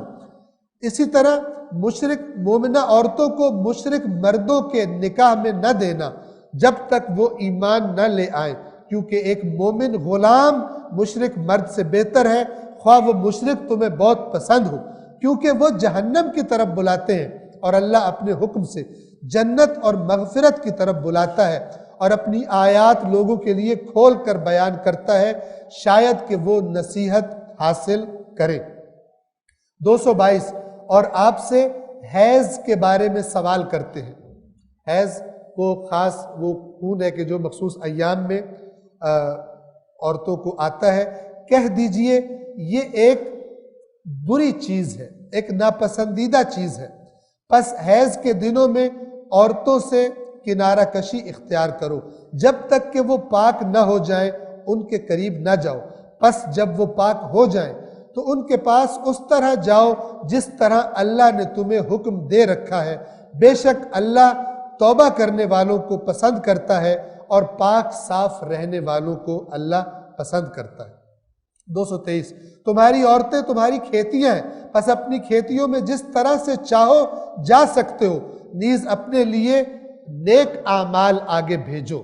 توجہ فرما رہے یہ کھیتی کی تعبیر کیوں کی گئی؟ کیونکہ انسان کی نسل خاتون کے ذریعے بڑھتی ہے۔ نیک اعمال اپنے لیے آگے بھیجو اور اللہ کے عذاب سے بچو، اور یاد رکھو تمہیں ایک دن اس کی بارگاہ میں حاضر ہونا ہے، اور اے رسول ایمان والوں کو خوشخبری سنا دیجئے۔ 224 اور اللہ کو اپنی قسموں کا نشانہ مت بناؤ جن سے نیکی کرنے، تقوی اختیار کرنے اور لوگوں میں صلح اور آشتی کرانے سے باز رہنا مقصود ہو، اور اللہ سب کچھ سننے والا، جاننے والا ہے۔ یعنی نیک کام سے رکنے کی قسم نہ کھاؤ اللہ کا نام لے کے، اللہ کی قسم میں یہ والا کام نیکی میں ان کی صلح نہیں کرواؤں گا، یہ قسم نہ کھاؤ، اس کام کے لیے اللہ کے نام کو استعمال نہ کرو۔ 225 اللہ ان قسموں پر تمہاری پکڑ نہیں کرتا جو تم بغیر توجہ کے کھا لیتے ہو، جیسے بعض لوگوں کو عادت ہوتی ہے، اگرچہ وہ بھی نہیں کرنا چاہیے، لیکن وہ بے توجہ والی قسم پر اللہ پکڑ نہیں کرے گا۔ ہاں جو قسمیں تم سچے دل سے کھاتے ہو کوئی معاملہ کرنے کے لیے، کسی اہم معاملے میں گواہی دینے کے لیے جو قسم کھاتے ہو، ان کا اللہ تمہارا مواخذہ کرے گا، اور اللہ بڑا مغفرت کرنے والا اور بردبار ہے۔ 226 یہاں سے اب کچھ نکاح اور طلاق کے احکامات شروع ہو رہے ہیں۔ تفصیلات فقہی کتابوں میں یہ پہلی آیت جو ہے یہ ایک عربوں کی غلط رسم تھی کہ وہ قسم کھا لیتے تھے اپنی بیوی سے کہ میں تیرے قریب نہیں جاؤں گا، قسم کھا لیتے تھے۔ تو یہاں پر اللہ نے کہا جو اب یہ مسلمان کو یہ قسم کھائے گا تو 4 دن 4 مہینے اس کے پاس مہلت ہے، اور اس کے بعد یا پھر وہ جدا ہو جائے اور یا اپنی بیوی کو واپس لے آئے۔ اور اس کے بعد نکاح و طلاق کے احکام ہیں، ہم بذات بیان نہیں کر سکیں گے چونکہ اس کی تفصیلات بہت زیادہ ہیں۔ آیت نمبر 226 سے ہم آگے بڑھ رہے ہیں۔ جو لوگ اپنی عورتوں سے الگ رہنے کی قسم کھاتے ہیں ان کے لیے 4 ماہ کی مہلت ہے، اگر اس دوران رجوع کر لیں تو اللہ یقیناً بڑا معاف کرنے والا، رحم کرنے والا ہے، اور اگر طلاق کا فیصلہ کر لیں تو اللہ یقیناً خوب سننے والا، علم والا ہے۔ اور طلاق یافتہ عورتیں 3 مرتبہ پاک ہونے تک انتظار کریں، یعنی حیض آئے پاک ہو، پھر حیض آئے پھر پاک ہو، پھر حیض آئے، تیسری دفعہ جب پاک ہوں گی تو ان کی عدت ختم ہو جائے گی، انتظار کریں۔ اور اگر وہ اللہ اور روز آخرت پر ایمان رکھتی ہیں تو ان کے لیے جائز نہیں کہ اللہ نے ان کے رحم میں جو خلق کیا ہے، یعنی اگر وہ حاملہ ہے اسے چھپائیں، یہ ان کے لیے جائز نہیں ہے۔ اور ان کے شوہر اگر اصلاح اور سازگاری کی خواہش رکھتے ہیں تو عدت کے دنوں میں انہیں پھر اپنی زوجیت میں واپس لینے کے پورے حقدار ہیں، اور عورتوں کو دستور کے مطابق ویسے ہی حقوق حاصل ہیں جیسے مردوں کے حقوق ان پر ہیں، البتہ مردوں کو عورتوں پر برتری حاصل ہے، چونکہ مرد نے خیال رکھنا ہوتا ہے، گھر چلانا ہوتا ہے، اور اللہ بڑا غالب آنے والا، حکمت والا ہے۔ طلاق 2 بار ہے، پھر یا تو اچھے طریقے سے عورتوں کو اپنی زوجیت میں رکھ لیا جائے یا پھر اچھے پیرائے میں انہیں احسان کے ساتھ اچھے طریقے سے رخصت کر دیا جائے۔ اللہ تعالیٰ کہتا ہے طلاق بھی اگر جدائی بھی ہونی ہے اچھے طریقے سے کرو، لیکن آج کل دشمنیاں اور لڑائیاں اور پتہ نہیں کیا کیا ہو جاتا ہے، طلاق اس طرح سے ہوتی ہے، جدائی اس طرح سے ہوتی ہے۔ اور یہ جائز نہیں ہے کہ تم جو کچھ انہیں یعنی عورتوں کو دے چکے ہو اس میں سے کچھ واپس لے لو، مگر یہ کہ زن و شوہر کو، عورت اور شوہر، بیوی اور شوہر کو خوف ہو کہ وہ اللہ کی حدود کو قائم نہیں رکھ سکیں گے۔ پس اگر تمہیں یہ خوف ہو کہ تم دونوں اللہ کی حدود کو قائم نہیں رکھ سکیں گے تو زوجین کے لیے کوئی مذائقہ نہیں جو عورت بطور معاوضہ دے دے، کچھ شوہر کو اپنے دے دے اور کہے کہ مجھے اپنے آپ سے الگ کر دو، اس میں کوئی مسئلہ نہیں ہے۔ یہ اللہ کی مقرر کردہ حدود ہیں، پس ان سے تجاوز نہ کرو، اور جو لوگ اللہ کی حدود سے تجاوز کرتے ہیں وہی لوگ ظالم ہیں۔ آیت نمبر 230 اگر پھر طلاق دے دی، یعنی تیسری مرتبہ طلاق دی، رجوع کیا، تفصیل فقہی کتابوں میں، پھر طلاق دی، پھر رجوع کیا، اب اگر تیسری بار طلاق دے دی تو وہ عورت اس کے لیے اس وقت تک حلال نہیں ہوگی جب تک کسی دوسرے شخص سے نکاح نہ کر لے۔ اگر دوسرا خاوند طلاق دے دے، زبردستی معاہدہ کر کے طلاق لینا مراد نہیں ہے کہ کھلونا بنایا جائے، بلکہ اگر مثلاً اب سمجھ لو وہ شادی نہیں ہو سکتی، لیکن اگر اس کا شوہر مر جائے، وہ دوسرا شوہر، یا ان کا جھگڑا اور طلاق ہو جائے خود بخود، تو پھر اب یہ تب حلال ہوگی اس پہلے شوہر پر۔ ہاں اگر دوسرا خاوند طلاق دے اور عورت اور مرد دونوں ایک دوسرے کی طرف رجوع کریں تو کوئی حرج نہیں، شرط یہ ہے کہ انہیں امید ہو کہ وہ حدود الہی کو قائم رکھ سکیں گے، ورنہ پہلے بھی تو ان کی طلاق ہوئی تھی، وہی والا مسئلہ دوبارہ پیش نہ آئے۔ اور یہ اللہ کی مقرر کردہ حدود ہیں جنہیں اللہ علم رکھنے والوں کے لیے، دانش مندوں کے لیے بیان کرتا ہے۔ اور جب تم اپنی عورتوں کو طلاق دے دو اور وہ اپنی عدت پوری کر لیں تو انہیں یا تو اچھے طریقے سے نکاح میں رکھو یا اچھے طریقے سے رخصت کر دو، اور صرف ان کو ستانے کے لیے اور زیادتی کرنے کے لیے روک کے نہ رکھو۔ یہ بعض لوگ جو عورتوں کو تنگ کرتے ہیں اور سمجھتے ہیں کہ اللہ نے ہمیں حق دیا اور حق استعمال کر رہے ہیں، تو اللہ نے کہا جو ایسا کرے گا، پھر یہ اب آیات میں خداوند عالم ان کو دھمکی دے رہا ہے شدید الفاظ میں، ستانے کے لیے اور زیادتی کرنے کے لیے انہیں روکے نہ رکھو، اور جو ایسا کرے گا وہ اپنے آپ پر ظلم کرے گا، اور تم لوگ اللہ کی آیات کو مذاق نہ بناؤ، اور اللہ نے جو نعمت تمہیں عطا کی ہے اسے یاد رکھو، اللہ نے تمہیں احکامات دیے، شریعت دی ہے، اسے یاد رکھو۔ اور یہ بھی یاد رکھو کہ تمہاری نصیحت کے لیے اس نے تم پر کتاب اور حکمت نازل کی، اور اللہ سے ڈرو اور یہ جان لو کہ اللہ کو ہر چیز کا علم ہے۔ اوپر سے تم نیک بنے رہو، لیکن اندر سے تم نے بیوی کو روک لیا ہے تاکہ تنگ کر سکو، رکھنا نہیں چاہتے لیکن تنگ کرنے کے لیے طلاق نہیں دے رہے، تو پھر اللہ بھی تم سے اس کا انتقام لے گا، اللہ سب کچھ جانتا ہے۔ اور جب تم لوگ عورتوں کو طلاق دے چکو اور ان کی عدت پوری ہو جائے تو انہیں اپنے یعنی وہ اگلے شوہروں سے جن سے وہ نکاح کرنا چاہتی ہیں انہیں نکاح کرنے سے نہ روکو جبکہ وہ جائز طور پر اپنے باہمی ازدواج پر راضی ہو۔ یہ نصیحت اس شخص کے لیے ہے جو تم میں سے اللہ اور آخرت پر ایمان رکھتا ہے۔ بعض دفعہ ایک عورت کو طلاق ہو جاتی ہے اور اب اس کے گھر والے اپنی جھوٹی من گھڑت عزت اور ہماری جناب رسم ہی نہیں ہے دوسری شادی کی، اس بیچاری پر ساری عمر ظلم کرتے رہتے ہیں۔ اللہ تعالیٰ کہہ رہے ہیں اگر اللہ اور قیامت پر ایمان رکھتے ہو تو اس عورت کو اگلی شادی کرنے سے نہ روکو۔ اس کا مطلب کیا ہے؟ جو کوئی ان کی مثلا بیٹی کو یا بہن کو طلاق ہو گئی اور وہ کہے نہیں اب شادی نہیں ہوگی، ہمارے یہاں رسم نہیں ہے، قرآن کہہ رہا ہے وہ بے ایمان ہے، نہ وہ اللہ کو مانتا ہے نہ وہ قیامت کو مانتا ہے، وہ کسی اور ہندو کسی اور سیٹ اپ پر چل رہا ہے، دین اسلام کے سیٹ اپ پر نہیں چل رہا۔ یہ نصیحت اس شخص کے لیے ہے جو تم میں سے خدا اور قیامت پر ایمان رکھتا ہے، یہ تمہارے لیے نہایت اچھا اور پاکیزہ طریقہ ہے۔ یعنی پاکیزہ کیوں کہہ رہا ہے اللہ؟ تم اس کو شادی نہیں کرنے دو گے، خدا نخواستہ وہ کوئی گناہ کرے گا اور تم وہ گناہ کروانے میں شامل ہوگے۔